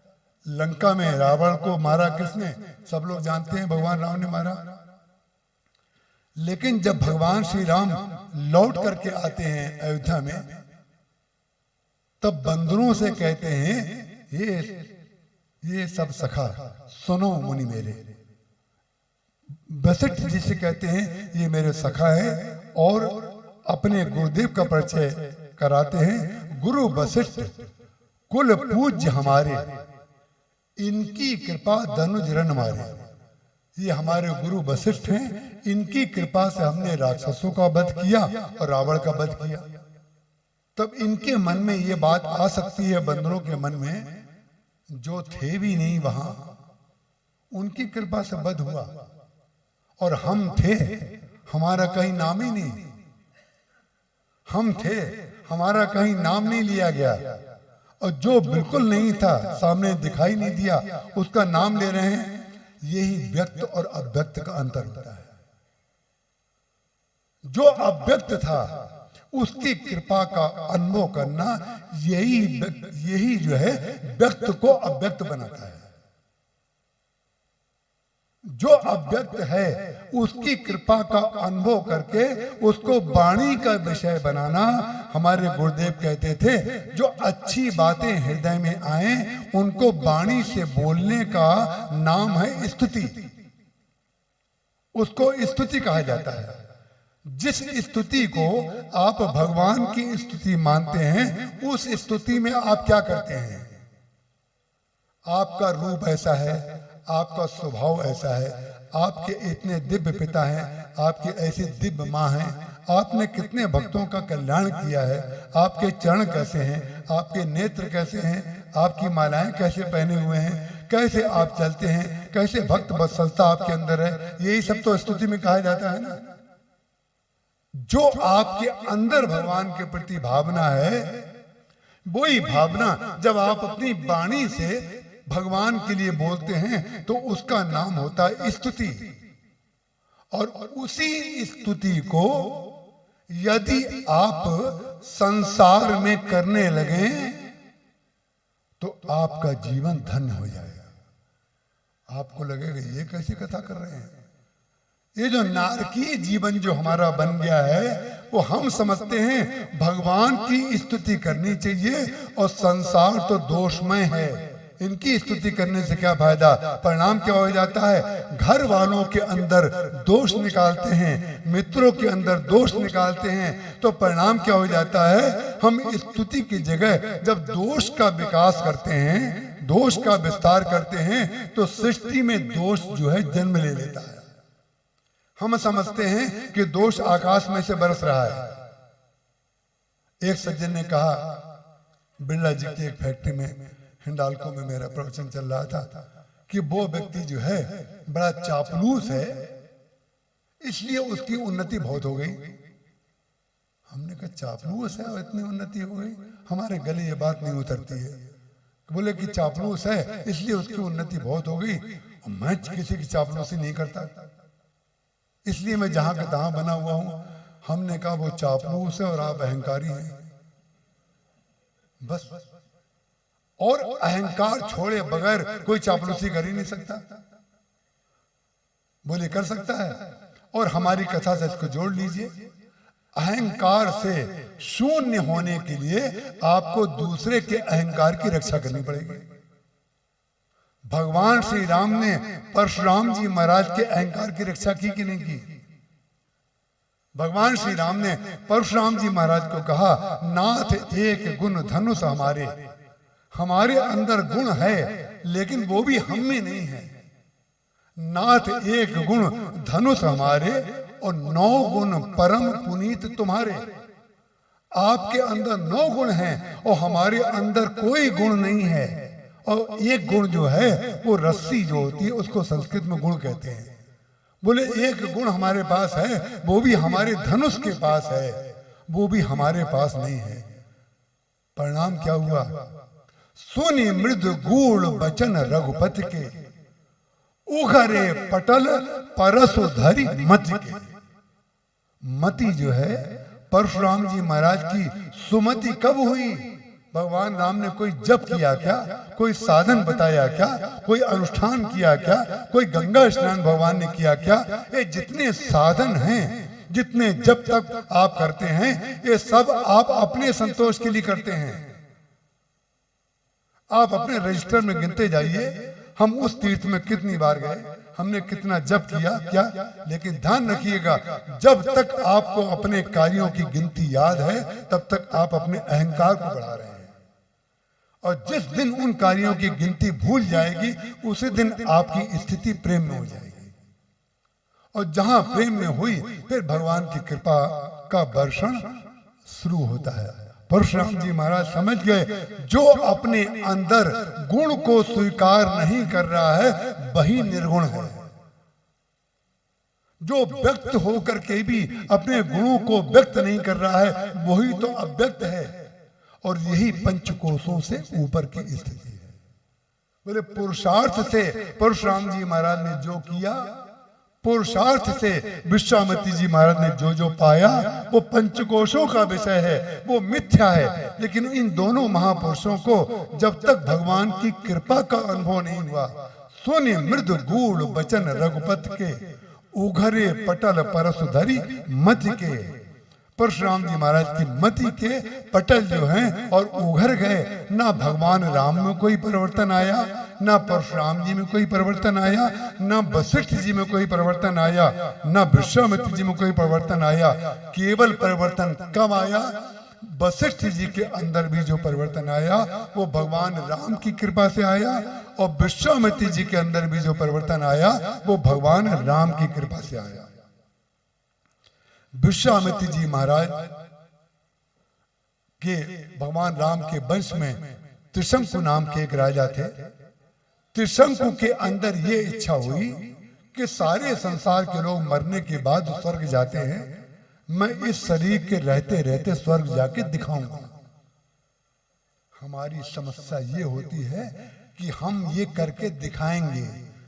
जब तक आपकी दृष्टि में द्वितीय बना हुआ है तब तक हम अद्वितीय कभी नहीं होंगे, क्योंकि हम हर काम दूसरे को दिखाने के लिए करते हैं, जबकि जीवन अपने को देखने के लिए होता है, दूसरे को दिखाने के लिए होता ही नहीं है। आत्ममंथन अपने को करना चाहिए। हम कौन हैं, कहां से आए हैं, हमारे जीवन का लक्ष्य क्या है और हम कहां जाएंगे, इस पर विचार करना चाहिए नित्य प्रति। और जो व्यक्ति इस पर विचार करके अपने कार्यों को प्रारंभ करता है वो ब्रह्म ज्ञानी हो जाता है।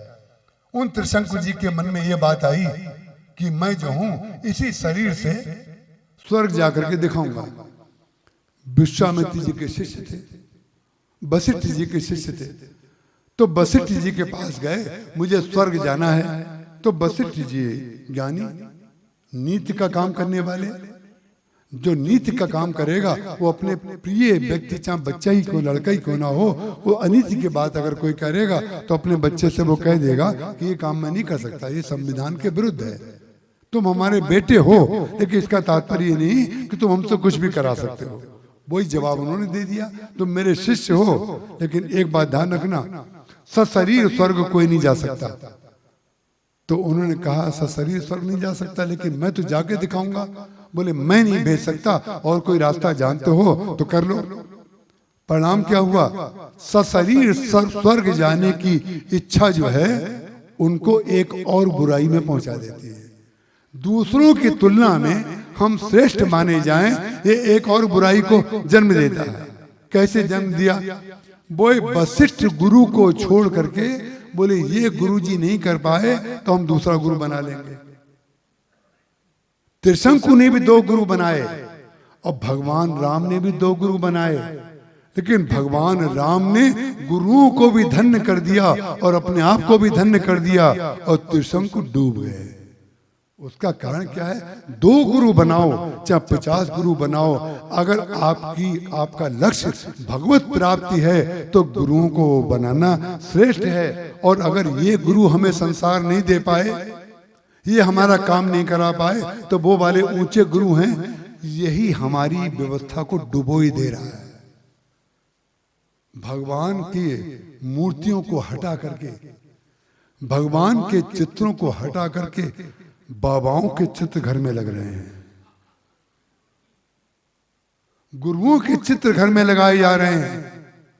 अरे हम गुरु को केवल इसलिए गुरु मानते हैं जिन्होंने हमें भगवान से मिलाया। हम गुरु को इसलिए गुरु कदापि नहीं मानते हैं कि जिन्होंने हमें अपनी पूजा की शिक्षा दी। एक दिन भी नहीं। आज मैं भोपाल से एक दीक्षित जी हमारे पुराने आए हुए हैं, ललितपुर के रहने वाले हैं। आज उन्होंने एक चित्र दिखाया महाराज जी का, बहुत पुराना।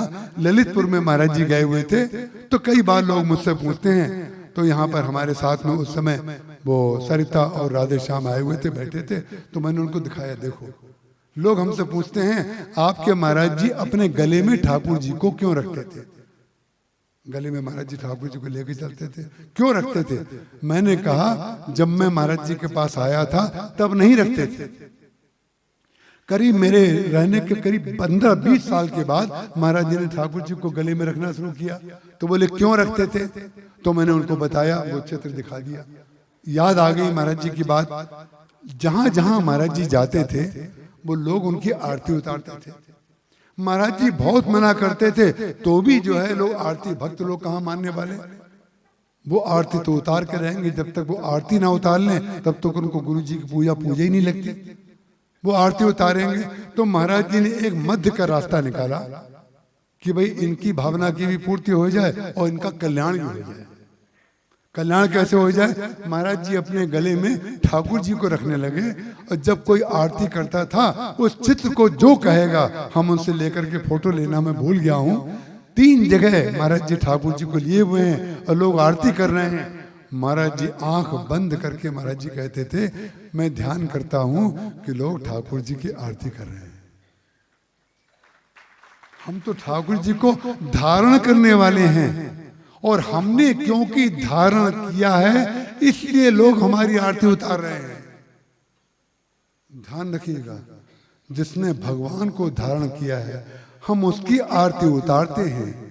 जो व्यक्ति भगवान को घर से निकाल करके अपना सा बड़ा चित्र बना करके देता है और मूर्ति लगवाता है, हम जो बट नहीं पा रहे हैं इसलिए बट रहे हैं। हम बट नहीं पा रहे हैं, हम इसलिए बट रहे हैं। बटने का तात्पर्य बोले सबके ममता ताग बटोरी, जननी जनक बंधु सुत दारा, तन धन भवन सुहृद परिवारा, सबके ममता ताग बटोरी, मम पद मनहि बांध बरडोरी। सब लोग एक बार राम के चरणों से जुड़ जाएं तो सब अद्वितीय हो जाएंगे, अद्वितीय। और इस पृथ्वी पर सोना बरसेगा, इस पृथ्वी पे अमृत बरसेगा। लेकिन हमारा अहंकार जो है वो राम से नहीं, हम मनुष्यों से लेना चाहते हैं। जब तक मनुष्यों से मांगने की स्थिति हमारी बनी हुई है, गोस्वामी तुलसीदास जी महाराज ने कहा, लोगों ने कहा इनसे मांग लो, इनसे मांग लो, इनसे मांग लो, तो भगवान गोस्वामी जी ने लिखा बिना पत्रिका में, जाई कहो दीनता हो देखो दीन सोई। हम जिससे अपनी दीनता कहने के लिए गए, हमने देखा वो हमसे बड़ा दीन निकला।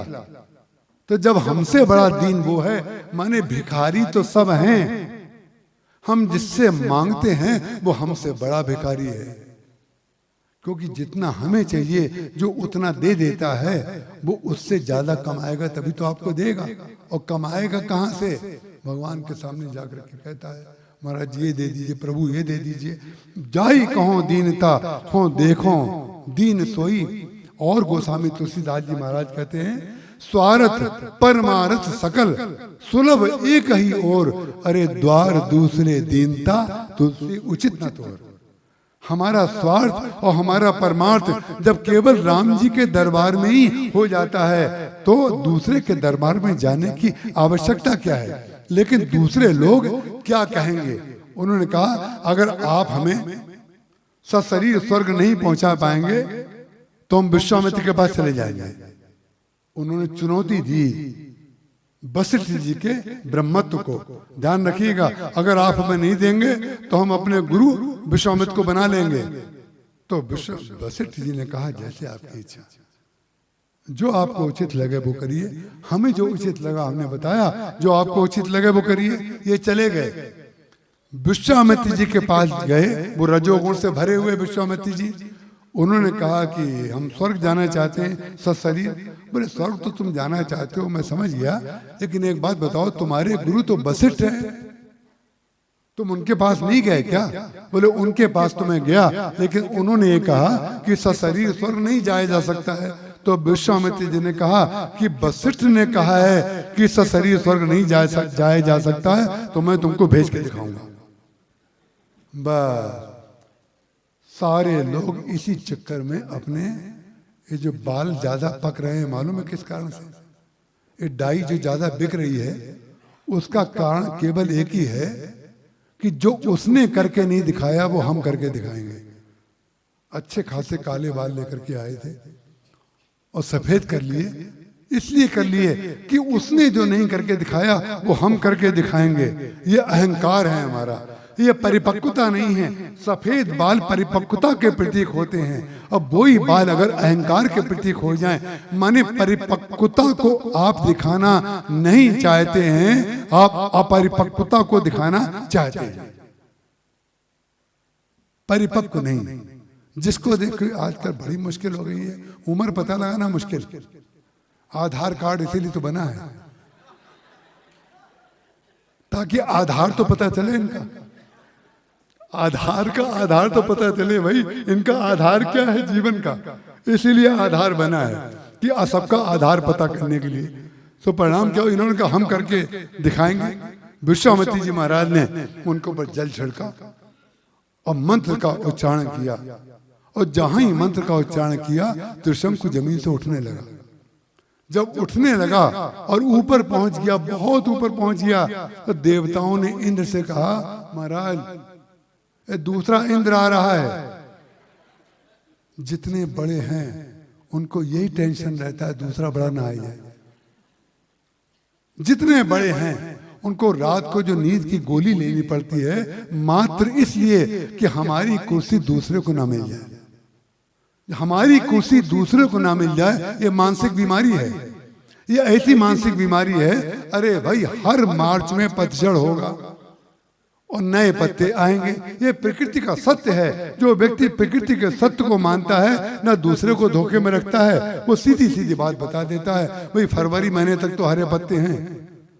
मार्च में पतझड़ हो जाएगी, लेकिन यहाँ मार्च में भी पतझड़ नहीं होती है। झड़ जाते हैं तो पूंछ से टोपी लगा लेते हैं, पूरे झड़ गए। अगर कुछ नहीं लिखा है, सफेद कागज है ऊपर, उसका कारण क्या है? जो नहीं है उसको स्वीकार कर लो ना, जो नहीं है उसको स्वीकार कर लेना ज्ञान है, अज्ञान नहीं है, अभाव भी नहीं है।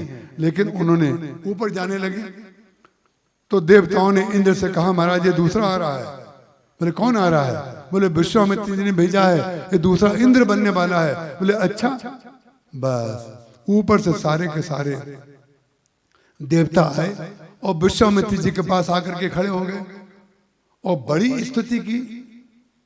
स्तुति की बात तो हम आपके सामने कही चुके हैं। सारे देवताओं ने स्तुति की और स्तुति करने के बाद बड़े प्रसन्न। स्तुति सुन के कौन प्रसन्न नहीं होगा? अरे भगवान को आप स्तुति के लिए तो कहते हैं ना, उनको प्रसन्न करने के लिए स्तुति करते हैं। वह प्रकट कृपाला दीन दयाला कौशल्या हितकारी, माने कौशल्या का हित किया तो सबके प्रिय सबके हितकारी हो जाओ। थोड़ा विकास तो करो, पंचकोशों से ऊपर तो उठो। भगवान को भी बोलते हैं सबके हितकारी बन जाओ। लेकिन विचित्र बात है, इन जब प्रशंसा की गई विश्वामित्र जी की, तो विश्वामित्र जी मुस्कुराए पहली बार। अभी तक तो पुरुषार्थ में लगे थे, जब इतनी प्रशंसा उनकी हो गई तो मुस्कुरा करके उन्होंने देवताओं की ओर देखा। आप लोग कैसे आए हैं? इतने सुंदर शब्दों का आपने इस्तेमाल किया। बोले महाराज जो त्रिशंकु को आपने ऊपर भेजा है, उसको ऊपर से आप जो है ऊपर भेजना बंद कर दीजिए। तो बोले अच्छा, तो हम ऊपर नहीं भेजेंगे उसको। विचित्र बात है, अपनी तपस्या दूसरों को दिखाने के लिए ऊपर भेजेंगे और उससे ज्यादा किसी ने हमारी प्रशंसा कर दी तो नहीं भेजेंगे। माने आपका अपना अस्तित्व क्या है? आपका अपना चिंतन कुछ है कि नहीं? केवल हम हमारी कोई प्रशंसा कर दे या हम वशिष्ठ की तुलना में ऊपर उठ जाएं। परिणाम क्या हुआ? ऊपर से बेचारा जो है इंद्र ने धक्का दिया ऊपर जाकर के, और ये त्रिशंकु जो है जो सीधा जा रहा था वो उल्टा हो गया। जब जा रहा था तो सीधा जा रहा था, जब लौटा तो उल्टा। तो जो लोग उल्टे मार्ग से जाते हैं उन्हें लगता है कि हम सीधे जा रहे हैं, लेकिन लौट करके जब आते हैं तो उल्टे होके आते हैं। उल्टे होके आने का तात्पर्य सिर नीचे पैर ऊपर।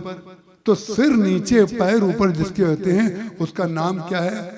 आपने भागवत में पढ़ा होगा, उत्तानपाद।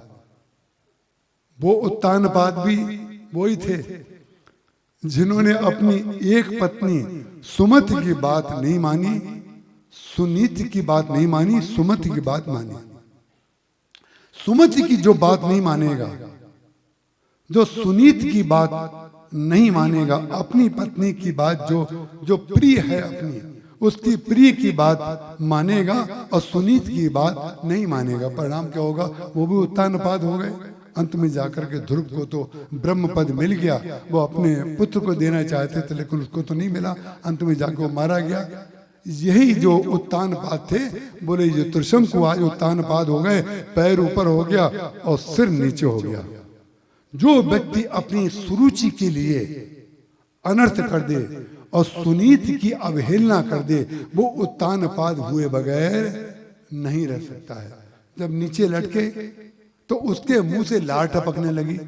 जब लार टपकने लगी उससे एक नदी का निर्माण हो गया। कौन सी नदी का निर्माण हुआ? उस नदी का नाम है कर्मनाशा। गंगा जी के बारे में कहा जाता है जितने आपके पाप होंगे, अगर गंगा जी में आप स्नान कर लें तो आपके सारे पाप समाप्त हो जाएंगे। कर्मनाशा के बारे में ये कहा जाता है, ये बिहार और उत्तर प्रदेश की सीमा में बहने वाली छोटी सी नदी है।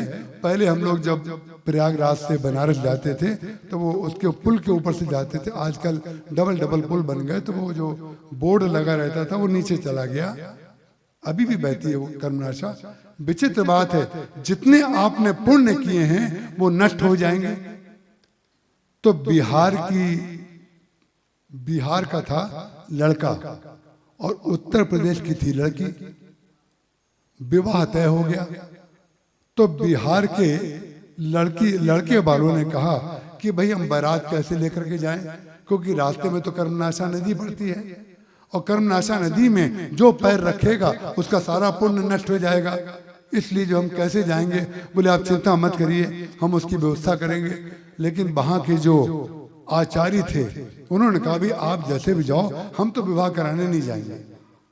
बोले कैसे नहीं जाएंगे? बोले नाव उसमें चलाई नहीं जा सकती, पानी बहुत कम है और पैदल इतना कम फाट नहीं है कि हम कूद के उसको पार कर दें, उसको पैर तो उसमें डालना ही पड़ेगा, तो हम तो वो विवाह कराने नहीं जाएंगे।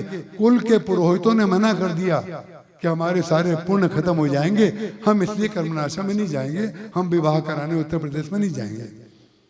तो वो उत्तर प्रदेश के लोगों ने कहा कि भाई हमारे पास गांव में बड़े मोटे मोटे बड़े स्वस्थ पहलवान हैं, हम 4-5 पहलवान भेज देंगे, वो कर्मनाशा को पार करके चले जाएंगे।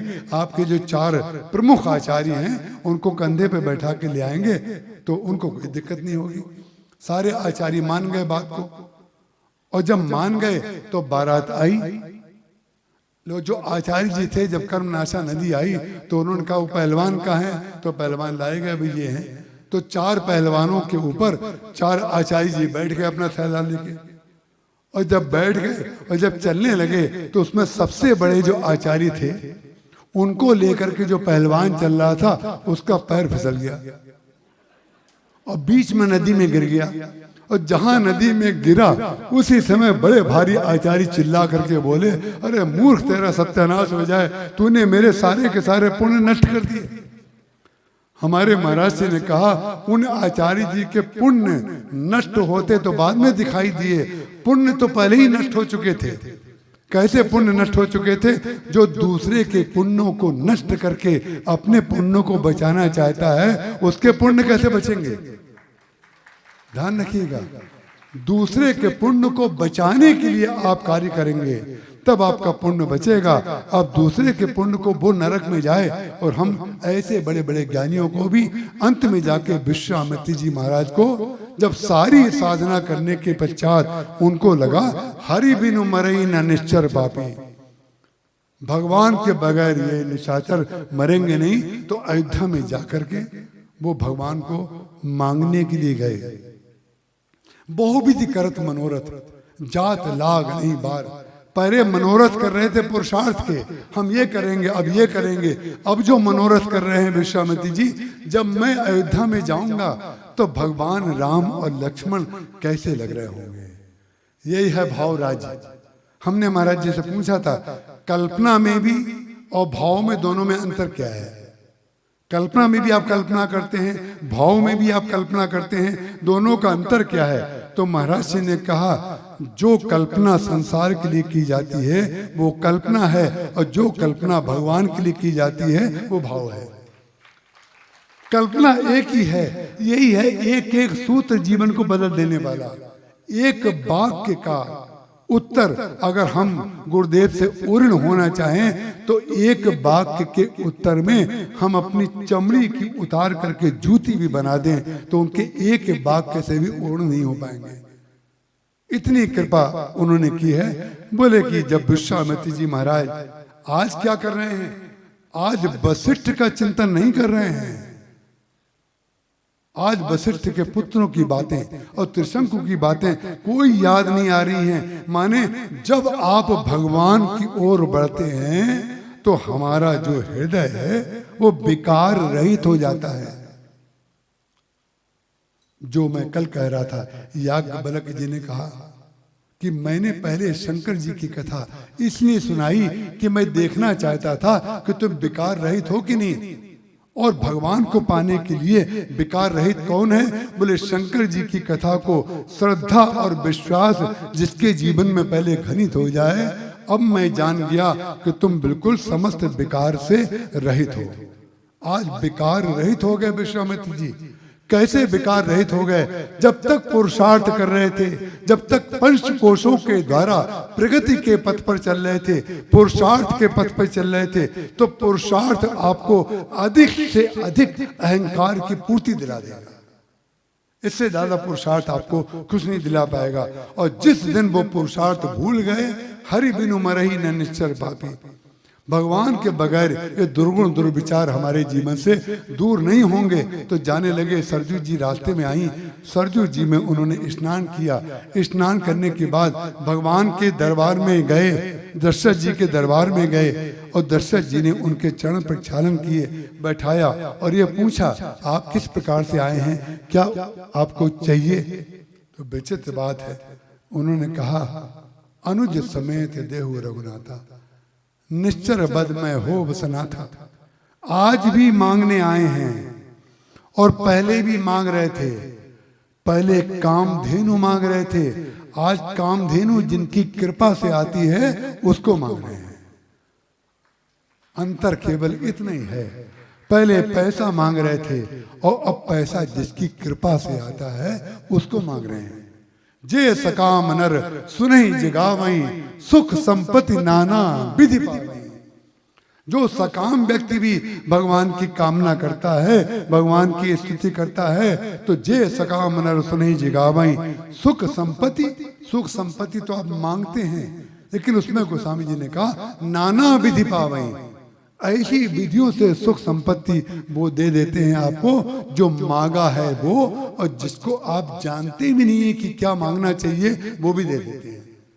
क्या नहीं आप जानते हैं कि भगवान को मांगना चाहिए, ये हम नहीं जानते, तो भगवान अपने आप को भी दे देते हैं। क्यों दे देते हैं? बोले मांगने गया तो हमारे पास ही तो आया। हमारे महाराज जी निष्कामता की व्याख्या ये नहीं कहते थे जिसको कुछ नहीं चाहिए वो निष्काम है। पूज्य पाद श्री राम किंकर जी महाराज कहते थे, निष्काम सबसे बड़ा वो है जो भगवान के अलावा और किसी से ना मांगे, वो है निष्काम। हमारा सबसे बड़ा दुर्भाग्य है कि वही वस्तु हम मंदिर में मांगते हैं और वही वस्तु संसार में मांगते हैं और भगवान से कहते हैं भगवान ऐसी कृपा करिए कि वो हमें लोन दे दे, ऐसी कृपा करिए, हमने इससे मांगा ये दे दें। लौटाते समय को पाने वाले लोग हैं। विश्वामित्र जी महाराज आज धन्य हो गए।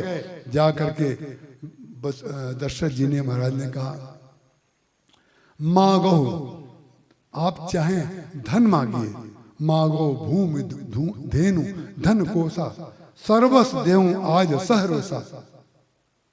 मुझे सब कुछ आपको दे सकता हूं, लेकिन राम देत नहीं बने गोसाई, मैं राम को नहीं दे सकता।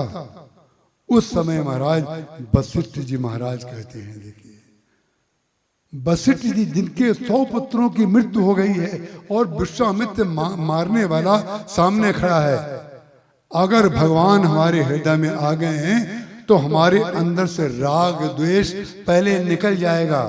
और उसका प्रमाण क्या है? कितना बड़ा प्रमाण वशिष्ठ जी ने दिया कि वशिष्ठ जी चाहते तो बलि की तरह, जो शुक्राचार्य जी की तरह अपने बलि का घुटना दबा सकते थे कि मांगने आए हैं, लेकिन उन्होंने ऐसा नहीं किया।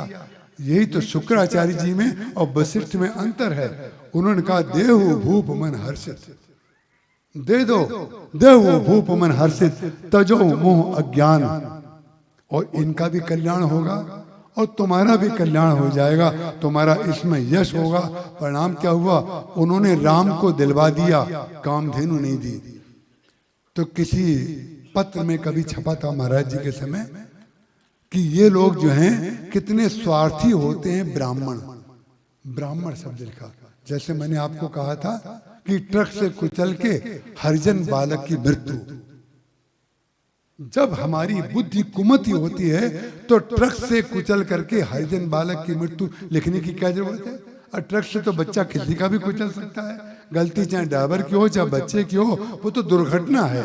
दुर्घटना जैसी भी हुई वो हो गई, उसमें जाति लिखने की क्या जरूरत है? उस आर्टिकल में, उस आलेख में लिखा कि ब्राह्मण कितने स्वार्थी होते हैं, अपनी कामधेनु की पत्नी नंदिनी नहीं दी और राम से, दशरथ जी से राम और लक्ष्मण को दिलवा दिया।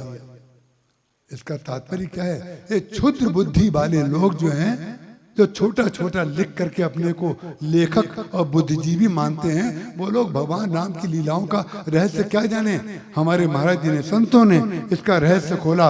उन्होंने ये खोला, जब तक वो कामधेनु को मांग रहे थे तब तक नहीं दी, जब राम को मांग रहे थे तो राम को इसलिए दे दिया कि कामधेनु का दुरुपयोग राजा कर सकता है, राम का दुरुपयोग राजा नहीं कर सकता है। अब तो कथा समझ में आ गई ना। जो राजा आपको राम से जोड़ रहा है वो राजा नहीं है, राम आपको अपने से जोड़ना चाहते हैं, तब ऐसे को पैदा कर दिया है। ये ध्यान रखिएगा, राम आपको अपने आप से जोड़ना चाहते हैं तो ऐसी कृपा आपके ऊपर कर दी है। वशिष्ठ जी महाराज ने दिलवा दिया, और वही वशिष्ठ जी महाराज जो है अंत में सारी रामलीला जब समाप्त हो गई तो भगवान के चरणों में जाकर के कहते हैं, बार बार वर मांगो हरस देव श्री रंग, बार बार वर मांगो राम कृपा कर देहु, जन्म जन्म प्रभु पद कमल कबों घटे जनि नेहु। वशिष्ठ जी कह रहे हैं कि बार बार मैं आपसे वर मांग रहा हूं, कृपा करके आप हमें दीजिए। बोले क्या? बोले जन्म जन्म प्रभु पद कमल कबों घटे जनि नेहु, जब जब मेरा जन्म हो आपके चरणों में मेरा प्रेम कभी कम ना हो। भरत जी महाराज कहते हैं, अर्थ न धर्म न काम रुचि गति न चहो निर्वाण, जन्म जन्म रति राम पद ये वरदान न आन। और वही वशिष्ठ जी महाराज चित्रकूट में जाकर के भगवान श्री राम से कहते हैं कि मेरी इच्छा तो ये है। विचित्र बात है, जो भगवान राम की ओर से वशिष्ठ जी आए थे, अंत में जाकर के वशिष्ठ जी महाराज भगवान से कहते हैं कि जो भरत की इच्छा हो वो कर लीजिए। क्यों? क्या कह रहे हैं आप? बोले तेते कहो बहोरी बहोरी, रास्ते में मैंने भरत को जिस रूप में देखा है, जो अनुभव किया है, उससे मेरी मति बदल गई। ताते कहो बहोरी बहोरी, भरत भगति बस भई मति मोरी। मेरी मति जो है भरत के बस में हो गई है। अब मैं अपनी, मेरा जो ज्ञान, पढ़ा हुआ ज्ञान था वो भूल गया हूँ, पंचकोशों को भूल गया हूँ। अब वो पंचकोशों का जो सार तत्व भरत जी का प्रेम है, मैं उसमें नहा चुका हूँ। भरत भगत बस भई मति मोरी, जो भरत जी की भी मति को देख करके उसमें स्नान करते हैं, वो भरत जी के लिए जो भगवान से कहते हैं, जो भरत कहें सो किए भलाई, जो भरत जी कहें वही करे। भरत बिने सादर सुनिए करिए विचार बहोरी, करब साधु मत लोक मत नृपनय निगम निचोर। वशिष्ठ जी महाराज ये कहना चाह रहे हैं, हमारे गुरुदेव ने इसकी एक व्याख्या की कि ध्यान रखिएगा, अगर भरत का मत साधु मत लोक मत राजनीति और वेद नीति के अंतर्गत हो तो आप मानिएगा, लेकिन आज हमारे गुरुदेव ये कह रहे हैं उसका एक अर्थ तो ये है, क्योंकि हरि अनंत हरि कथा अनंता कहीं सुनई वो विधि सब संता। उस समय गुरुदेव ने वो जो अर्थ किया वो अर्थ था, और आज गुरुदेव ये कह रहे हैं उसका एक अर्थ और है। क्या अर्थ है? जो अव्यक्त था वो अव्यक्त हो रहा है। उस समय जो व्यक्त था, जो अव्यक्त था वो ही व्यक्त है, और जो व्यक्त है वो भी उसका मूल व्यक्त अव्यक्त ही तो है, दोनों एक ही हैं। तो वो कह रहे हैं वशिष्ठ जी महाराज, भरत बिने सादर सुनिए करिए विचार बहोरी, करब साधु मत लोक मत नृपनय निगम निचोर। वो कह रहे हैं ध्यान रखना, भरत की बात तो सुनते समय तुम ध्यान रखना। क्यों? बोले भरत की जो विचारधारा है वो साधु मत लोक मत वेद नीति और राजनीति के अंतर्गत खरी है, उसको कोई काट नहीं सकता है। तो ये ध्यान रखना, वो जो भी कहेंगे वो उसके नीति के अंतर्गत होगी। उसका प्रमाण कैसे मिल गया? प्रमाण ऐसे मिल गया कि भरत जी महाराज अगर भगवान को लौट के ले जाने के लिए कहते तो विचारणी होती उनकी बात, लेकिन भरत ने जब भगवान को लौटाने के लिए नहीं कहा, ये कहा जय विधि प्रभु प्रसन्न मन होई, करुणा सागर कीजिए सोई। इसका तात्पर्य भरत जी की मति है ही नहीं। भरत हृदय श्री राम निवासु तहाँ के तिमिर जहाँ भानु प्रकाशु, इन शब्द के साथ हमने काट छांट करके, हमें क्षमा करिएगा डॉक्टर साहब, आपका विषय में नहीं ला पाया, क्योंकि बहुत चेष्टा की लेकिन वो हमें रास्ता दिखाई नहीं पड़ा। कि उसका कारण क्या है, जब महाराज जी जो कहलाना चाहते हैं वही कहते हैं। हम आपके चरणों में शत शत प्रणाम करके इसलिए प्रणाम करते हैं कि आपने किसी ने घड़ी नहीं देखी। इसका तात्पर्य आप लोग कथा के समय कालातीत हो गए। जिसके पीछे काल लगा है वो घड़ी देखता है, और जो काल से ऊपर उठ जाता है वो घड़ी नहीं, वो कथा सुनता है। और हमें प्रभु क्षमा करें, जो सबसे पहले जो नाम हम लेना चाहते थे, प्रभु का ये सब लीला है, लेकिन अच्छा हुआ हम श्रीकांत जी का कोटि कोटि धन्यवाद करते हैं, हमें एक पाप से उन्होंने मुक्त कर दिया। कल पूज्यपाद गिरिराज मंदिर हवेली के जो मुखिया जी हैं, हमारे ऊपर कृपा करने के लिए ठाकुर जी का पटका प्रसाद का और प्रसाद लेकर के आए थे। हम उनके श्री चरणों में यहाँ से ही प्रणाम कर रहे हैं, और उनका नाम है श्री अभिषेक जी मुखिया जी। उन्होंने मेरे ऊपर बड़ी कृपा की।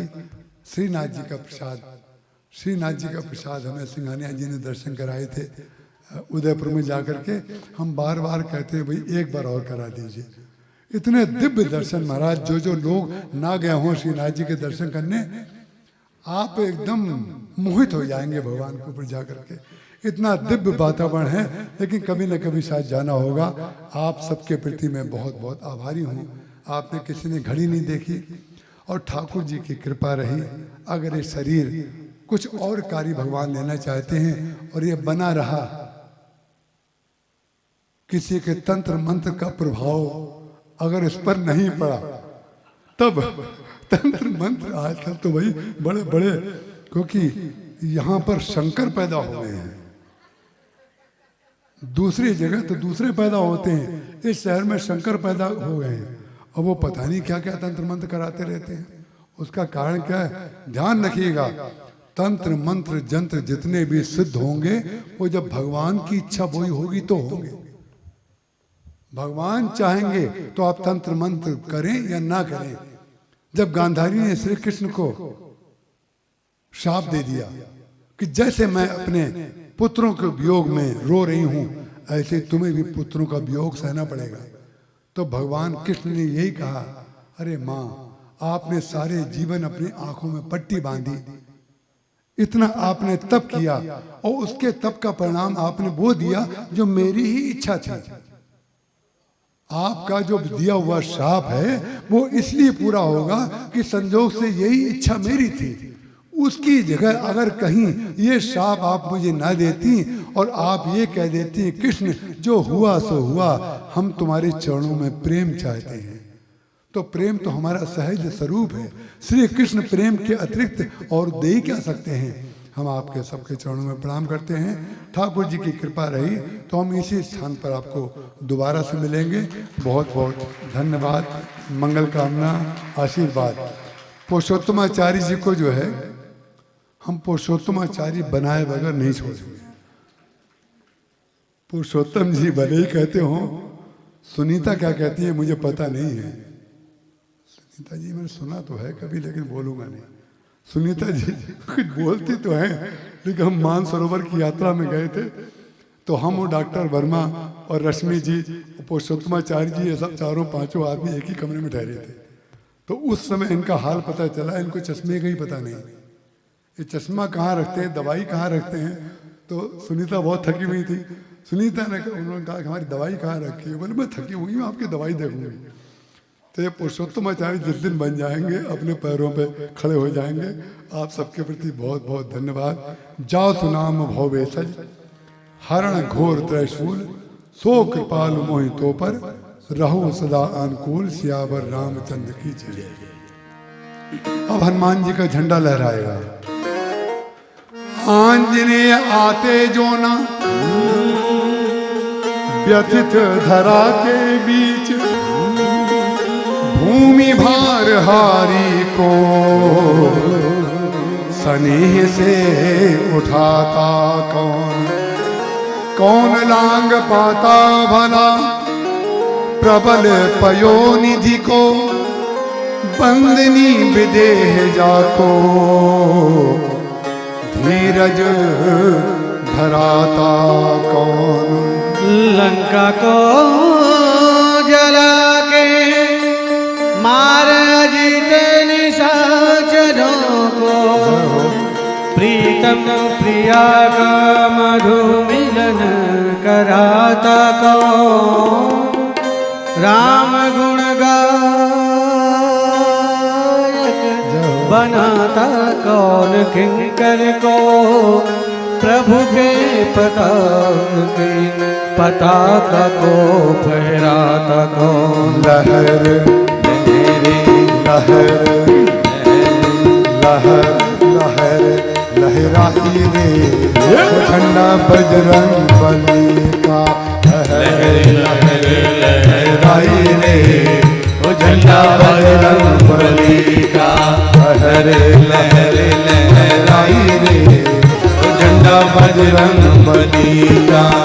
लहर लहर लहराई रे झंडा बजरंग बली का।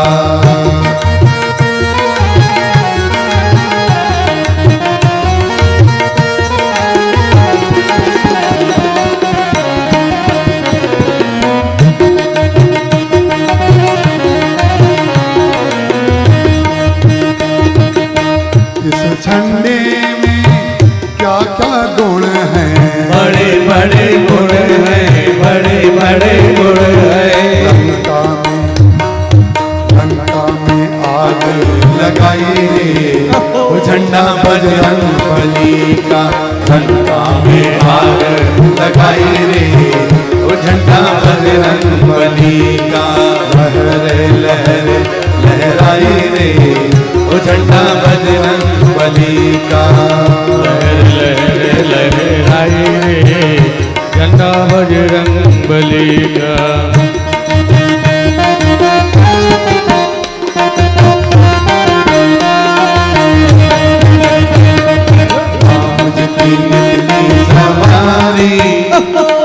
राम जी की लीला है न्यारी न्यारी। राम जी की लीला सवारी, राम जी की लीला है न्यारी।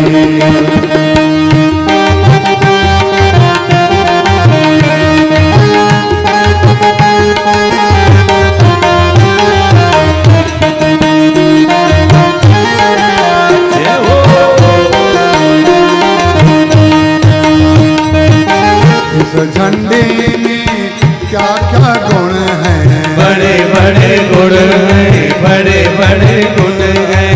इस झंडे में क्या क्या गुण हैं, बड़े बड़े गुण हैं, बड़े बड़े गुण हैं। लक्ष्मण के प्राण बचाई रे वो झंडा बजरंग बली का। लक्ष्मण के प्राण बचाई रे वो झंडा बजरंग बली का। लहर लहर लहराई रे वो झंडा बजरंग बली का। लहर लहर लहराई रे झंडा बजरंग बली।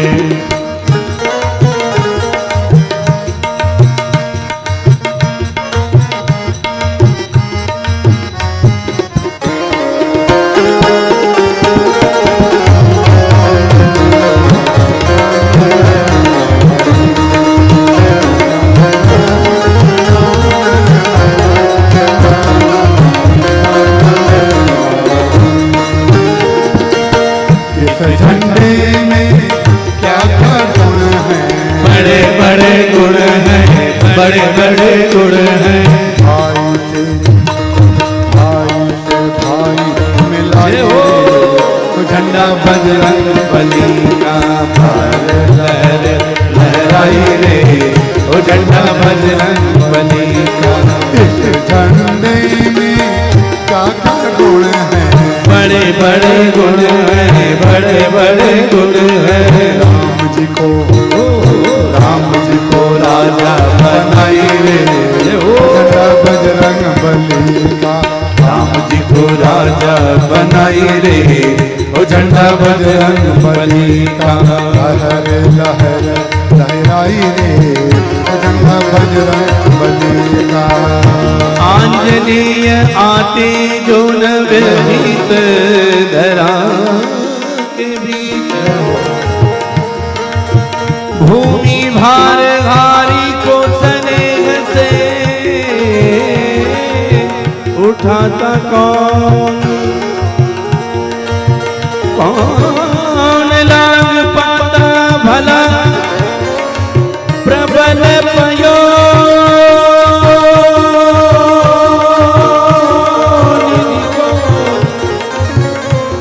बंदिनी विदेव जाको धीरज धराता कौन, लंका को जला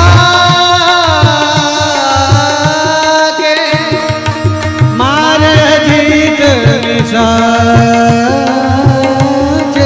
को, प्रीतम प्रिया का मधु मिलन कराता कौन, राम गुण गायक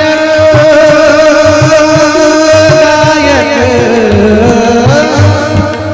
राम गुण गायक बनाता कौन किंकर को, प्रभु के प्रताप के पताका को फहराता किंकर को, किंकर को दिनकर बनाई रे ओ झंडा बजरंग बली का, किंकर को दिनकर बनाई रे ओ झंडा बजरंग बली का, लहर लहर लहराई रे ओ झंडा बजरंग बली का, लहर लहर लहराई रे ओ झंडा बजरंग बली का, बजरंग बली का झंडा, बजरंग बली का झंडा, बजरंग बली का झंडा, बजरंग बली बोल वीर बजरंग बली की।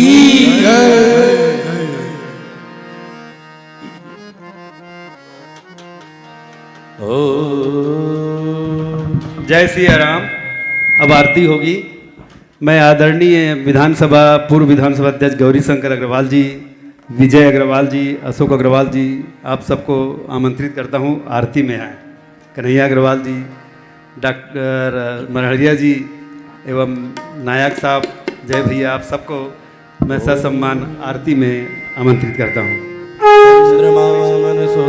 उमेश अग्रवाल जी भी, कन्हैया अग्रवाल जी भी, आप लोग भी आरती में आए।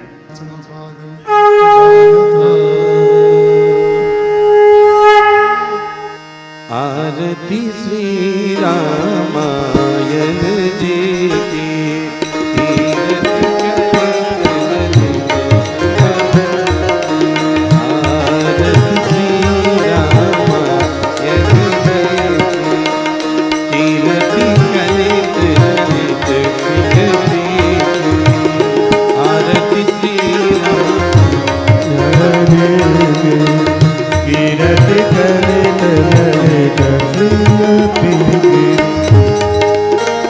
गावत ब्रह्मादिक मुनि नारद, वाल्मीकि ज्ञान विशारद, सुख सनकादिक सारद, वरन पवन सुत की रतिनी, आरती श्री रामायण जी की, कीरति कलित ललित सिरपी, आरती श्री रामायण गावत वेद पुराण अष्ट दश, छयो सात सब ग्रंथ को रस, मुनि जन धन संतन को सर्वस, सारगम सम्मत सबने की, आरती श्री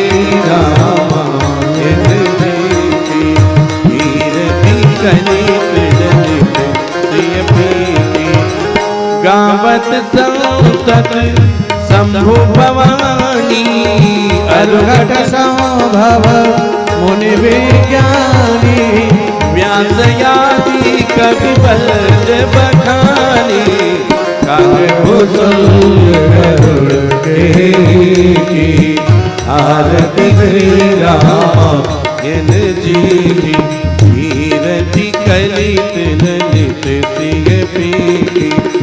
आरती श्री राम इन जी की। कलिमल हरनि विषय रस पीकी, सुभग सिंगार मुक्ति युवती की। दलन रोग भव मोरिया भी, तात मात सब विधि तुलसी की। आरती श्री राम इन जी की। कीरति कलित ललित श्री, आरती श्री राम इन जी की। कीरति कलित ललित श्री,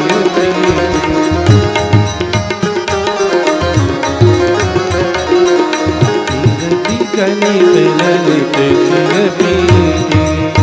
कर्पूर गौरम करुणावतारम संसार सारम भुजगेन्द्रहारम सदा वसन्तं हृदयारविन्दे भवं भवानी सहितं नमामि।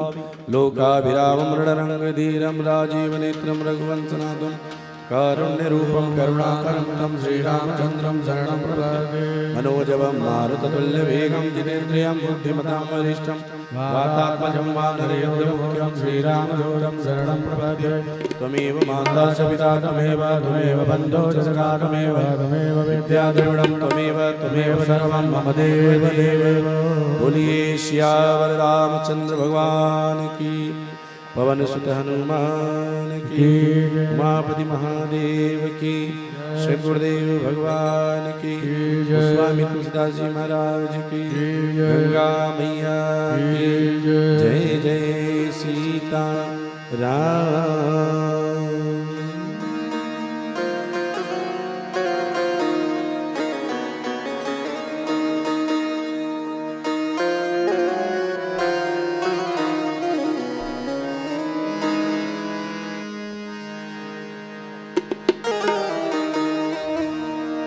एक सभी भक्तों के लिए विशेष सूचना।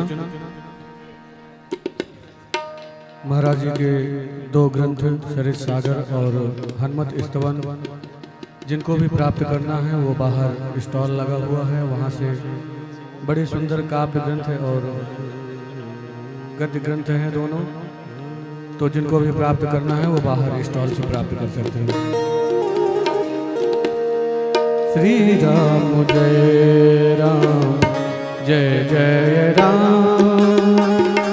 श्री राम जय राम जय जय राम, श्री राम जय राम जय जय राम, श्री राम जय राम जय जय राम, श्री राम जय राम जय जय राम, श्री राम जय राम जय जय राम, श्री राम जय राम जय जय राम, श्री राम जय राम जय जय राम, श्री राम जय राम जय जय राम, श्री राम जय राम जय जय राम, श्री राम जय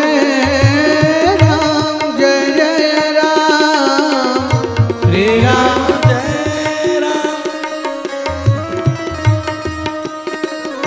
श्री राम जय राम जय जय राम, श्री राम जय राम जय जय राम, श्री राम जय राम जय जय राम, श्री राम जय राम जय जय राम, श्री राम जय राम जय जय राम, श्री राम जय राम जय जय राम, श्री गुरु चरण सरोज रज निज मन मुकुर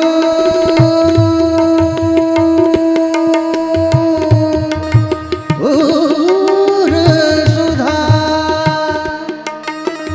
वरनौ रघुबर विमल जसु जो दायक पल जा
जय जय राम मोरे सुधारी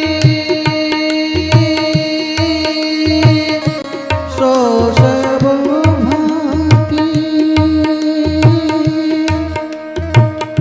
जा सुख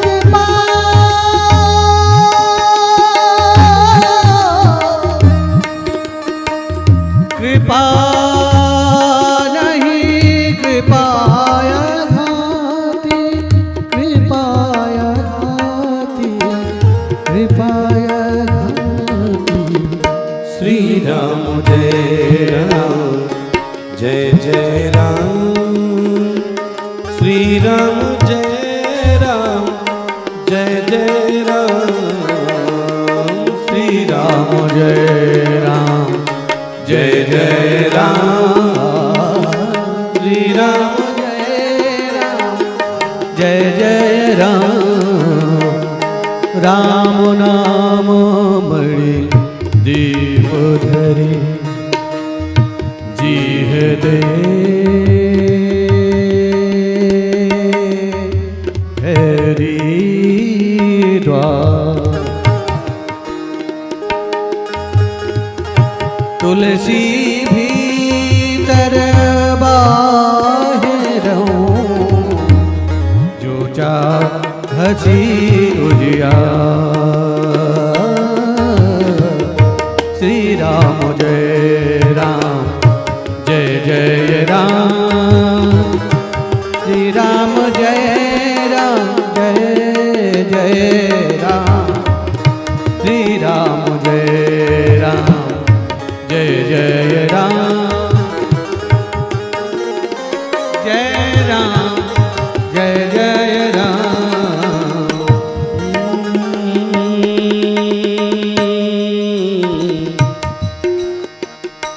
बाल्मीक नारद घट जोई निज निज मुख निकही निज ओनी जल चर थल चर नभ चर नाना जड़ चे तन जीव जाना सो जानब सत संग प्रभाव लोक वेदन आन उपाओ आन उपाओ आन उपाओ श्री राम जय राम जय जय राम श्री राम जय राम जय जय राम श्री राम जय राम जय जय राम श्री राम जय राम जय जय राम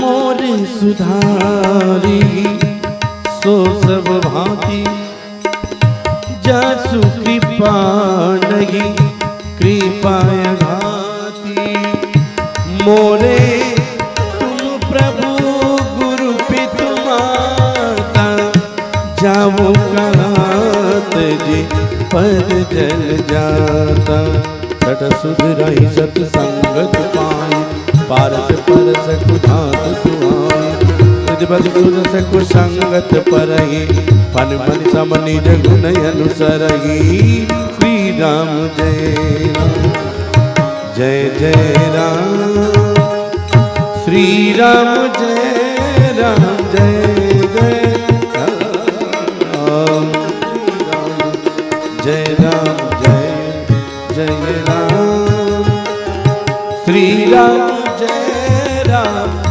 जय जय राम श्री राम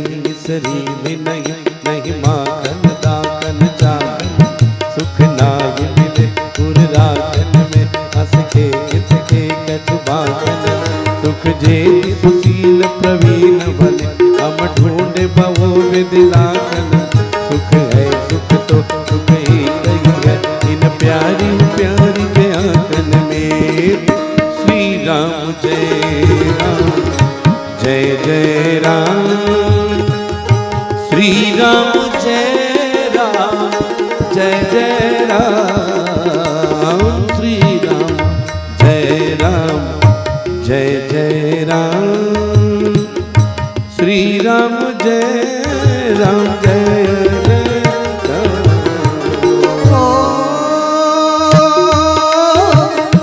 मंगल भवन मंगल हारी द्रबहु सदशरथ अजीर बिहारी राम सिया राम जय जय राम राम सिया राम जय जय राम जय कर जय पर सत्य स्नेहु सोते ही मिलई ना कछु संदेहु राम सिया राम जय जय राम राम सिया राम जय जय राम मजन फल पेखिए तत्काला काक होई बिग बकऊ मराला सुनी आचरज कर जन कोई सत्संगति महिमा नहीं गोई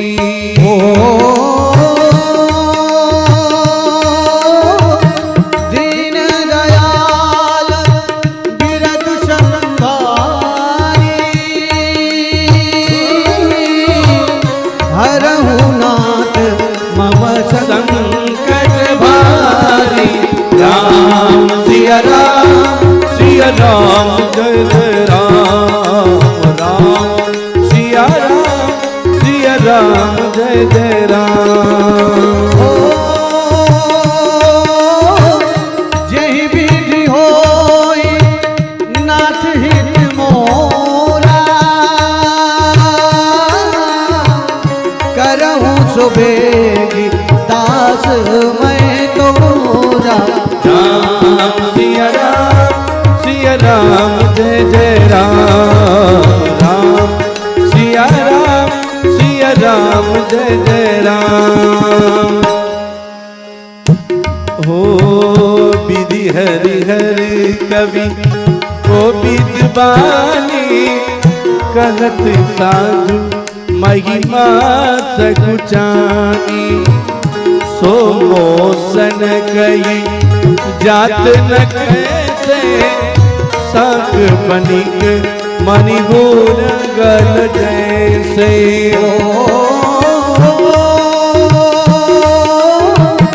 कहे हनुमंत विपति प्रभु सोई जब तब सुमिरन भजन न होई राम सिया राम जय जय राम राम सिया राम जय जय राम मंगल भवन मंगल हारी उमा सहित जय जपत पुरारी राम सिया राम जय जय राम राम सिया राम जय जय राम सुख सुख पाप पुण्य दिन राति साधु साधु सुजात दानव देव ऊंच और नीच अमीय सजीवन मार नीच माया ब्रह्म जीव जगती लक्ष्य लक्ष्य रंग अवनी काशी मगसुर सरिक्रम नासा परमारम जवासा सरग नरक अनुराग विरागा निधमागम गुण दोष विभागा हो दीन दयाल बिरदु संबारी हर मुनाथ मम संकट वारी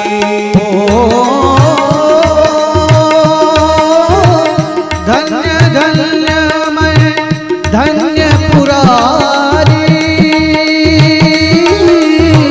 सुनहु राम गुण भव बयारी राम सिया राम जय राम राम सिया राम जय राम